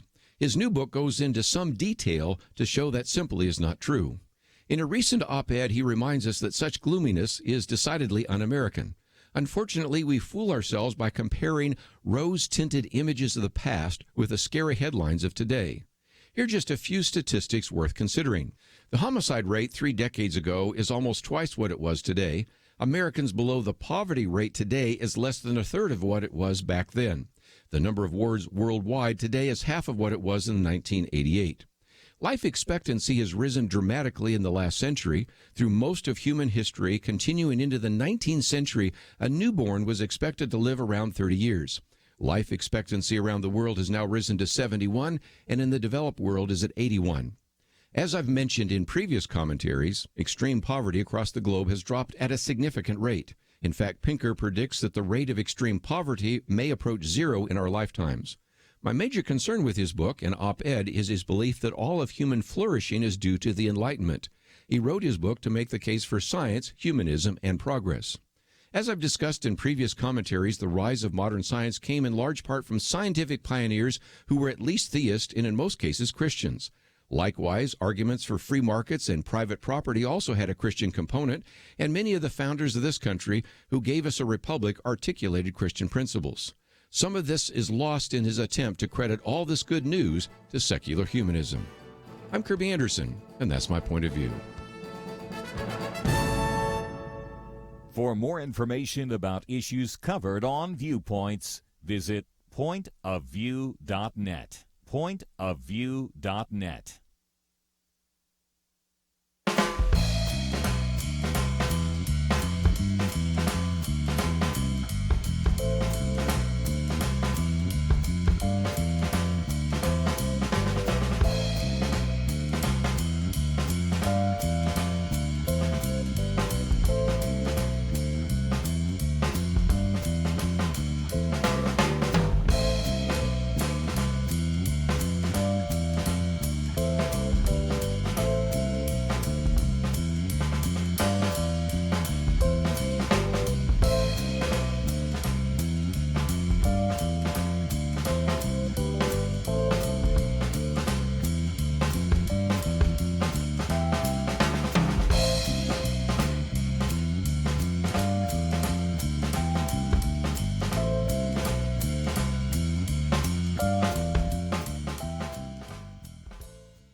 You're listening to Point of View, your listener-supported source for truth. Brad Dacus with us for a few more minutes. And again, outstanding organization called Pacific Justice Institute. And I certainly want to alert our listeners in California, but all of you that are listening to this organization that has really been standing up for religious freedom, parental rights, and a number of other issues. And Brad, as you well know, Kelly Shackelford is oftentimes in this studio with us on Friday when we do our weekend edition. And we have talked about how some of these religious liberty issues may be getting a little better because we have some federal judges that are recognizing we have a First Amendment and we have free exercise and we don't have the establishment of religion being used against us in terms of this idea of a separation of church and state. But oftentimes when we talk about the state of California, we put that as an exception. And I say that as a person who was born in California.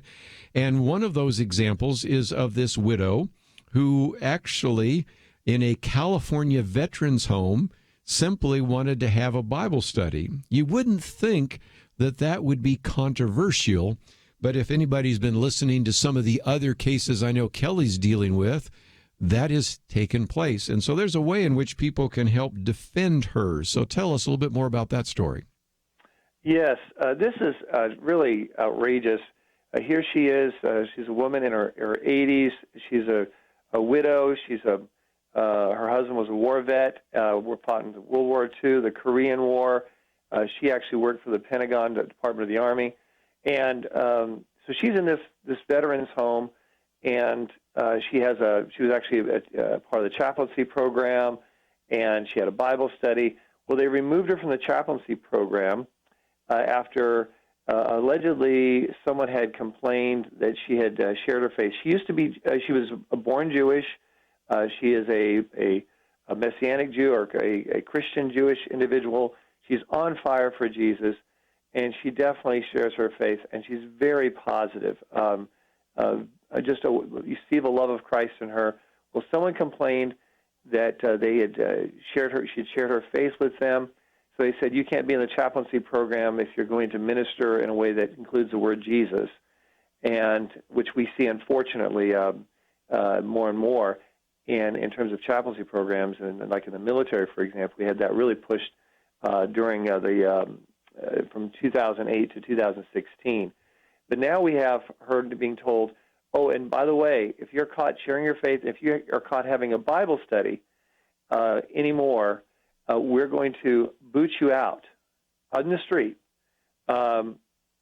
because we're not going to want you to offend anyone or cause anyone emotional elder abuse. Elder abuse. Whoa. Simply Whoa. for not hiding her faith. And I will tell you something. Our position at Pacific Justice Institute is that no veteran should ever have to relinquish their First Amendment rights, which they risk their lives to defend, of their free speech, free exercise of religion, in order to live in a place for veterans. That is totally abhorrent, and we're representing her in this matter. Well, again, people can find out more, and there's a way in which they can sign a petition, some things like that. But it's just an illustration, again, of one of the reasons why I know Kelly Shackelford at First Liberty has a whole section just focused on the military. Now, again, she's not in the military now, but you look at all the rights that those who went out and fought for our freedom are losing when they're in the military. And then you have many examples going back decades of individuals that are losing their rights once they fought for those rights. And if people don't see the irony of this, I actually served in the military so that you could enjoy your First Amendment rights. And then all of a sudden, I go into a veterans home, or I go into the VA, or I go into a community center, or whatever it might be, and all of a sudden I find out those First Amendment rights that I fought for don't apply to me. And it just seems to me to be kind of crazy. And those are the kinds of stories that you're still picking up on in California. True? That is true. We have more than 40 cases in active litigation right now. Half of them are actually outside the state of California.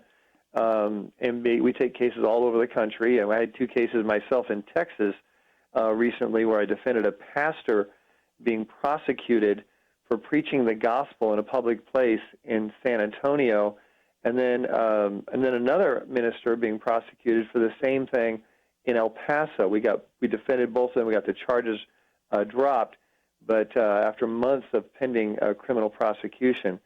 So this is increasing across the country, and of course it's the most intensive on the West Coast, the left coast, as many call it. But it does exist in other places, and if people want to keep up with our cases, like they do keep up with Kelly's, I'm sure, we encourage them to also to keep up with ours. And we have great free resources, Steve, on our website that they can take advantage of, like how to legally evangelize in public schools, how to protect your children from being taken by a social worker, things that people of faith and parents really need to be equipped for all the more. I would highly recommend those pamphlets. Very good material. Just before I let you go, let me also talk about one of the articles you've posted here. Actually, it was in World Magazine, but I know you're familiar with it. Standing Up to Academic Thought Police. And again, this is a problem all over the country, but this particular case is a college in Riverside, California. Of course, then you can go and find other examples in Kentucky and a variety of others. But that's another kind of issue that you have been paying attention to, because if you want to see a good example of viewpoint discrimination, just go to a university today and you'll find out that certain views are allowed, and many views, especially Christian views, are completely censored, aren't they? Oh, they are. And that's why we at Pacific Justice have produced it's a booklet called Constitution on Campus for college students, so they know their rights and they can defend their rights. That's available without charge on our website. But we go to bat for professors like this. Here, this professor had been twice voted Faculty of the Year by his peers. He had tenure, established, doing a great job. But because he provided both sides of the equation regarding same-sex marriage when it was pending before the Supreme Court, he teaches sociology. I mean, it's topical, it's timely, it's relevant, and it's balanced. because he gave both perspectives, they said, oh, no, we're firing it. The, quote, diversity committee, which is so ironic, they call it that. Yeah. They want to purge. They want to purge people like him, people of faith, professors like him that don't agree with their position from the university campuses, taxpayer-funded. We're seeing this increasing all over the country, and parents, beware before you send your child now to a public university. It's not just slanted to the left. They are engaging in aggressive purging and even persecution of and intimidation of students who have a Christian worldview, and it is the stats are horrific for those Christian kids now attending and going to public universities, as well as many private universities that are compromising and falling away as more and more. And we're going to talk about a little of that in the last half hour here when we get into some of the conversation we've had in the past with Jonathan Haidt, the coddling of the American mind and those kinds of things. But more importantly, just again, recognize that when you send your young people off to college, they may not come back with the same kind of faith that they had before they left because of that. And it's now to the point where presenting both sides is controversial and enough to get you fired. So that's one of the reasons why you need to support these various religious liberty groups, whether it's First Liberty, whether it's Pacific Justice Institute, Alliance Defending Freedom, whatever, because these deserve your attention, especially with all these threats on religious liberty. So, Brad Dacus, you're doing a great job, and I just wanted to educate people about this. We have, of course, an article coming out, or actually a letter coming out to some of our listeners about the drag queen story hour phenomenon. But one aspect of that was this poor pastor who simply wanted to hear what was being said to warn us, and he instead spent 3 hours in a paddy wagon, and that doesn't make sense to me at all. So appreciate the fact that you're defending him and defending this woman who wanted to have a Bible study in her veterans home and all the good work that you're doing. So look forward to the next opportunity. Thank you very much, and keep up the great work on this wonderful show. I appreciate it. Brad Dacus, and again, I would encourage all of you to know about this organization, but especially for our California listeners, you know that you feel like sometimes you're in ground zero in terms of that. And he's right there in Sacramento and can help you with some of the cases you might be dealing with. But as he pointed out, even though I'd say about half their cases are in California, because, you know, what happens in California doesn't stay in California. He's also dealing with cases around the country. So it's another great organization worthy of your financial support. I believe in what they're doing and look forward to hearing more about some of these cases in the future. When we come back, though, we'll talk a little bit about this. Why is it that even presenting both sides of a story is seen as controversial, and what kind of problems do we have? And this brings us back to my Viewpoints commentary on Monday, in which what we find is that there are a fair number of individuals that simply, especially on the left or progressive side, don't even know what you think. And if that doesn't make a case for why you need to listen to Point of View, I don't know what else. We're going to take a break, but we also want to, in this last half hour, have an open line. If you'd like to join our conversation, that number is 1-800-351-1212. We'll take your calls right after this. Point of View is committed to spreading the truth, oftentimes a truth that those in political power don't like getting heard. But the only way it can be heard is if our team stands strong together, if you do what you can to support the Point of View Truth Team. It's having an impact, as we heard recently from U.S. Representative Louis Gohmert. Everywhere I go, I hear people that you have influenced, that Point of View has affected. You have made such a difference, and you rely on people to contribute, and if they don't contribute, then that truth does not get heard. Help Point of View make a difference. Pray and consider what level is right for you. $30, $65, $100 a month, or even more. Please do what you can. 1-800-347-5151, or visit online, pointofview.net. Look near the top right for the link that says Become a Monthly Partner. Join the Truth Team, 800-347-5151, and pointofview.net. Point of View will continue after this.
You are listening to Point of View.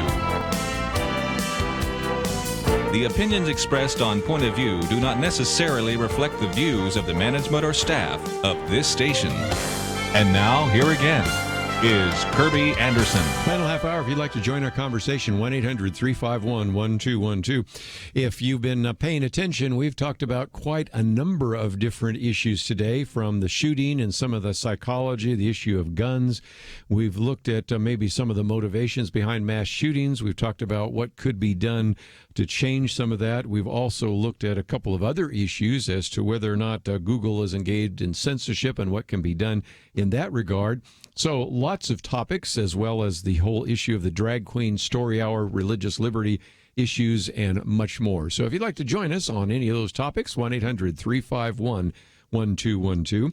But I thought just real quickly before I take my first phone call here, I'll bring you back to my Viewpoints commentary on Monday, because it maybe helps you understand, for example, something that we talked about earlier with David French's article. And that is that some individuals simply don't understand you. They don't understand some of the views that are expressed by you when you call into this program, views that are expressed by me as I'm the host of this program, or expressed by various guests that we've had. And earlier I talked about this idea of people living in a bubble. If you were to tell somebody in New York City, or somebody in Silicon Valley, or somebody in Hollywood, they live in a bubble, they say, no, I don't. I live in the real world. No, you don't. I mean, we now have pretty good statistical analysis, and if you have just joined us, I was talking about a commentary that I wrote a while back, which was based on the book by an individual by the name of Charles Murray called Coming Apart, in which he really wanted to argue that oftentimes the highly educated upper class is disconnected from mainstream America. And so he even put a quiz in his book, which then PBS, our friends at PBS, actually posted online. And at that time, when I wrote the commentary, 47,000 people had posted the scores along with the zip code where they were when they were 10 years of age. And they found, guess what? The people that are in a bubble, the bubbliest zip codes were New York City, like the Upper West Side, the Upper and Lower East Sides of Manhattan, also Brooklyn, and some of the suburbs in New York. And then California also had some of the bubbliest areas in Silicon Valley and Los Angeles. And the point I'm making is these are the people that actually determine what you see, read, and hear. In New York, these are the people who work for ABC, CBS, NBC, public broadcasting. These are the people that work for the New York Times. They work for all sorts of different magazines and others. And then, of course, there are the individuals that determine what you read on the internet. And those are the people in Silicon Valley. And then there are people that watch watch television and movies, and they're the ones in Hollywood. And so these people are so disconnected from you that oftentimes we even have trouble trying to explain to them what the mindset is of mainstream America, because they think they're mainstream, but they're not. And they are disconnected from us. And so after I take a phone call, I want to get into that in a little bit more, because my commentary on Monday was about political assumptions, and that is the work done by Arthur Brooks, who's been on the program with us. And then I also, in that commentary, quote from Jonathan Haidt about his earlier book, The Righteous Mind, but of course The Coddling of the American Mind is the newest book by him. But let's take a phone call or two just to kind of start the conversation in a variety of different directions. And we'll go, first of all, to Texas, KAVX. And Jay, thank you for joining us today. Yeah, I just wanted to touch on the mass shootings that have been occurring. First of all, y'all are missing the Bible so far. Every time I listen to this radio station, the president uses this racist rhetoric and fuels all these things.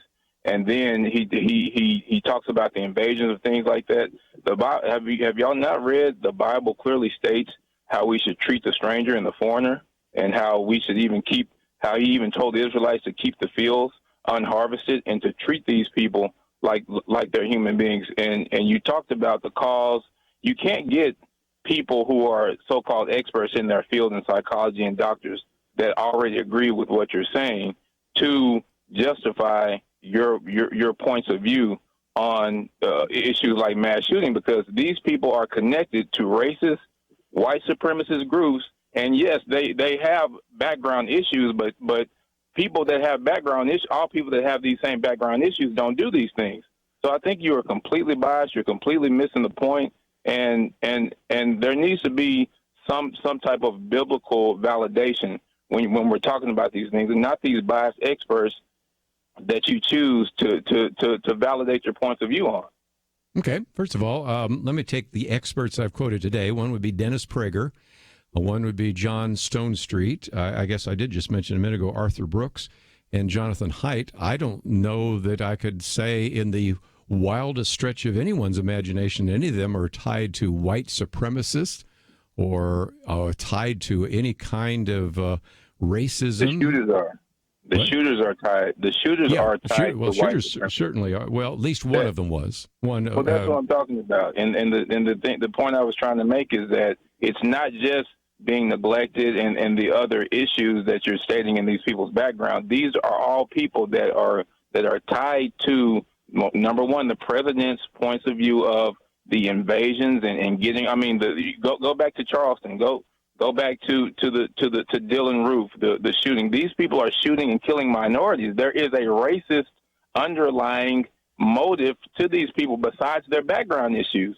Let's stop ignoring this point and get to what the real issue is, and stop doing the liberal conservative thing and know that this stuff is racially motivated and it's getting taught and passed down. And again, I would concede that certainly Dylan Roof, again, I don't tend not to mention the names of those shooters, but since we did, that one obviously was. And I think you could probably say the one in El Paso is because of the connection to the racist website that actually has been closed down. So I think I did mention those. I would be hard put to say that many of those other shootings are, because they are in many cases shooting people on a random basis. So they're certainly angry individuals, but I'm not sure I would necessarily ascribe to them racist or anti-Semitic or even white supremacist kinds of ideas, although I will acknowledge in one or two cases maybe you had some that were maybe anti-Semitic, and certainly in two cases that you gave us would be racist. But I guess I misunderstood your comments about the various people that I'm quoting, but I appreciate your comment. If you'd like to join us, that number is 1-800-351-1212. Was going to get back to this issue, my commentary on Mondays called Political Assumptions. And Arthur Brooks, who I just mentioned a minute ago, used to be with the American Enterprise Institute, has pointed out that oftentimes we don't perceive the other side very effectively.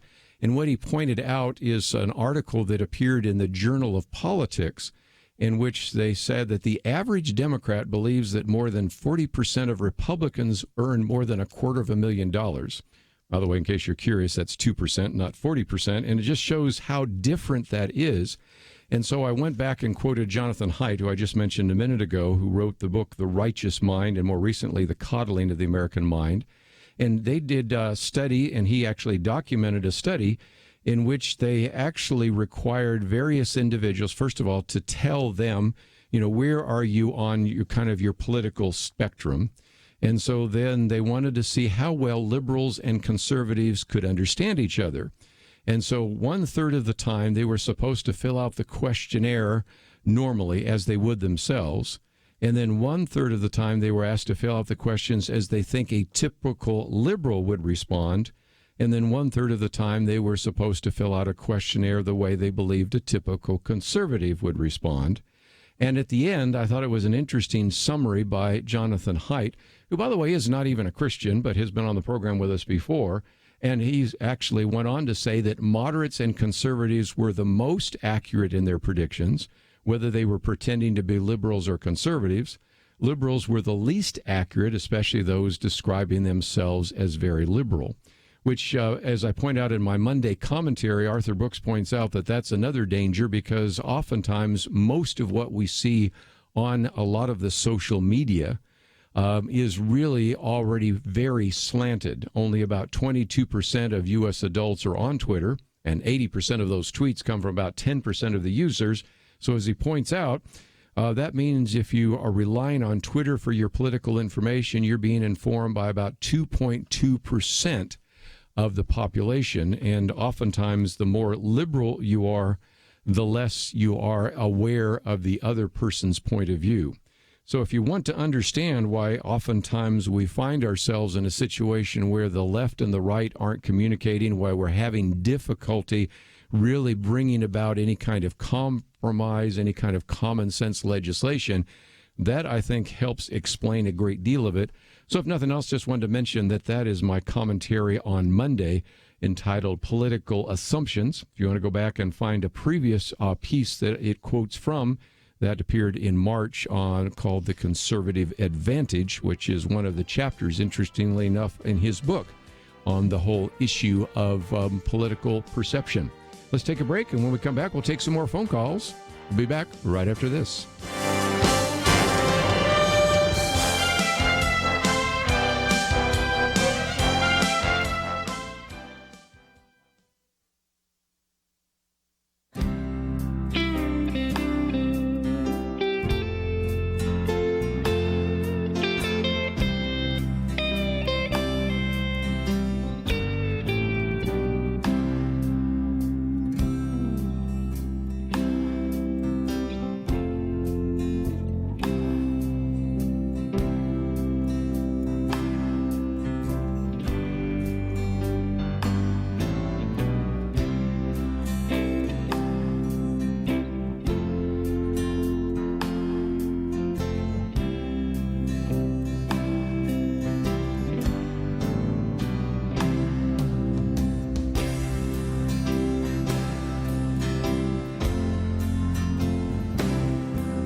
Now, back to Point of View, your listener-supported source for truth. In a few more minutes, we'll take some more phone calls, 1-800-351-1212. One of the things that was mentioned just a minute ago is, well, what about the Bible? It talks about compassion for the poor, the widow, the aliens, the immigrants. As a matter of fact, Deuteronomy 10 says that we should, and the idea of the tithe, Deuteronomy 14. He mentioned the idea of the gleaning laws, which is Deuteronomy 24. So certainly that is the case. And in this booklet that we do make available to you, it has a whole section on government and the rule of law, which is Romans 13 and 1 Peter 2, and obeying laws, also about the issue of compassion and the rest. My concern with that is when you rip a verse out of context, recognize that in Deuteronomy 31, it also says that if you are a foreigner in Israel, first of all, I see a difference between the Old Testament agrarian society of Israel and the modern industrial society of America. But even if you do, that is not a perfect one-to-one correlation, because Deuteronomy 31 says that all foreigners dwelling in Israel had to obey the covenant with God, and if they did not, they were not given the same kind of rights as aliens in the land. Of course, we believe that if somebody becomes a citizen through naturalization, they should have the same rights as a person born here. So anyway, it's a more complex issue than just pulling one verse out of context is, and I have a whole section dealing with the whole issue of obeying the law, as well as compassion for the alien and immigrants, as well as a whole section on some additional biblical principles that may apply today. So, again, that's just something that we try to make available so you can kind of think through some of those issues from a biblical point of view. Let's go to Jacob in Georgia. Jacob, I think you have some comments for us. So what's your point of view? Yes, okay. Thanks, Kirby. I am a full supporter of our president, 100%. And I think the major problem in the black world with 80% of blacks, I'm in there physically, but not spiritually, but is that President Trump, the number one problem they have with him, this 80%, he's white. And the next problem with them, they would not study the Word of God, and they listen to their pastors, bishops. And most of them are Democrats, and they are against the works that President Trump is doing. I see today, I wrote on Facebook about President Trump is a voice to the world. Dr. King went up on the mountain. He said he saw things from a mountaintop view. He saw what was going on with man and with the world. And I see President Trump as that individual that would stand up before the world and represent the teachings of the Bible and the teachings of God. That every child is made in the image of God, born or unborn. And this let me know that he has gone beyond what the average person, average pastor, average preacher is standing up for. And when I see that blacks want to condemn him and not study his record and not read of the accomplishment that President Trump has accomplished for the little while he's been in office, then I see a nation of people that is not judging according to the works that this man is doing. Unemployment is the lowest in the black area than ever been. President Trump is totally against killing babies. In the black neighborhoods, 1,865 black babies are murdered every day. In the black neighborhood, black-on-black crime is running rampant, about 5,000 black-on-black murders a year. So now I'm wondering why they can look at President Trump and try to judge him and try to say that he's a racist when they themselves would not get out to try to cut down all of these criminal offenses that's going on in their own neighborhood. And so I come against all of that rhetoric. I come against that hate because there is not a hateful bone in President Trump's body. He loved people, all people. And I believe that that only comes from Jehovah God, Yahweh God. Jacob, I appreciate your phone call. Let me take a few more phone calls, give a few more of you a chance to express your point of view. We'll go to Missouri, KNEO. Kay, what would you like to add to our conversation today? Well, I listened to that young man after he just kind of tried to rake you over the coals, and I thought, you know, part of being an adult is you look into things yourself and to find the truth for yourself, because I was raised in a completely Democratic household. I was a Democrat. My family was in the unions, and so everybody was a Democrat. And then when I got older and Martin Luther King, I found that he was a Republican. So I began to search out why he was a Republican. It didn't make any sense. So I searched it out for myself, saw the background and the history, and I've been a Republican ever since. because I see what went on in the other party, and if the Republicans turned that way, then I guess I'd be an independent, because I think I want to follow the Constitution. And I could see we had two options, when he was in. You had the Black Panther movement or his. His movement was a very good, positive thing for the United States, whether we like it or not. We had wrong and needed to be corrected, and he was right. And he changed the hearts of Americans. So I just think that this man who's saying all this, he needs to go find out the truth for himself. That is our responsibility as people. You don't hear what everybody says. I listen to you, but I also go listen to other things, and I go and search it out for myself. So I think this young man needs to do some searching instead of being so critical.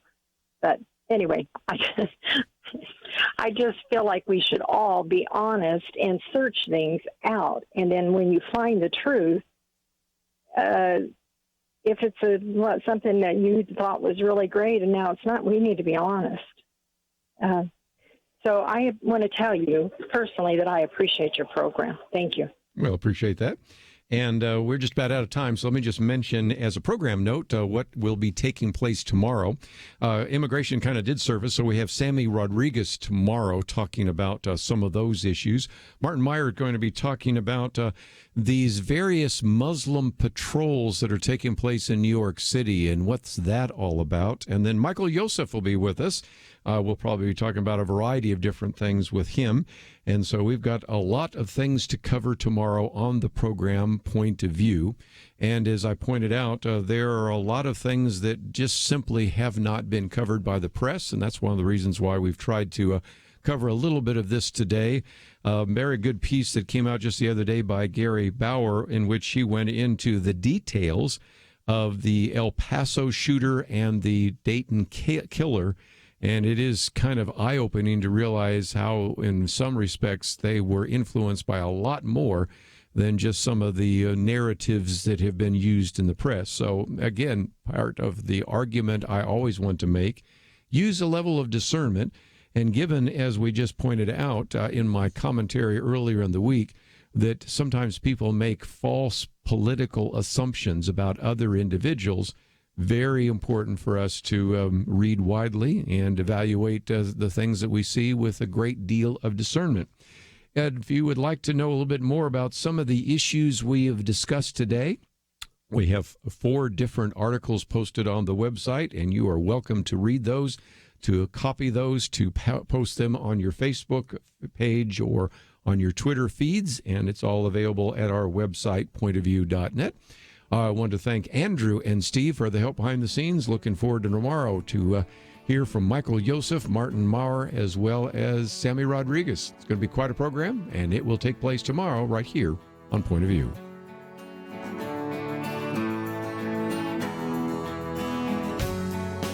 Is religious freedom still a cornerstone of the Republic, or has it effectively been crushed by the forces of tolerance? America needs Christians to be informed and as unified as possible, applying God's wisdom to civic life.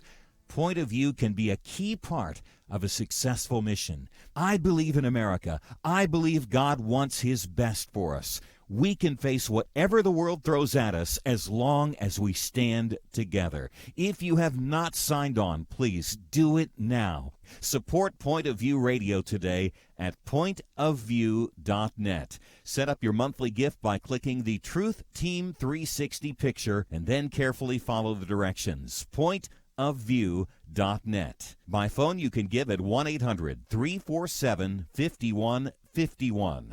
800-347-5151. Or mail that first donation to Point of View, Box 30, Dallas, Texas 75221. Box 30, Dallas 75221. Or call us 800-347-5151. Point of View is produced by Point of View Ministries.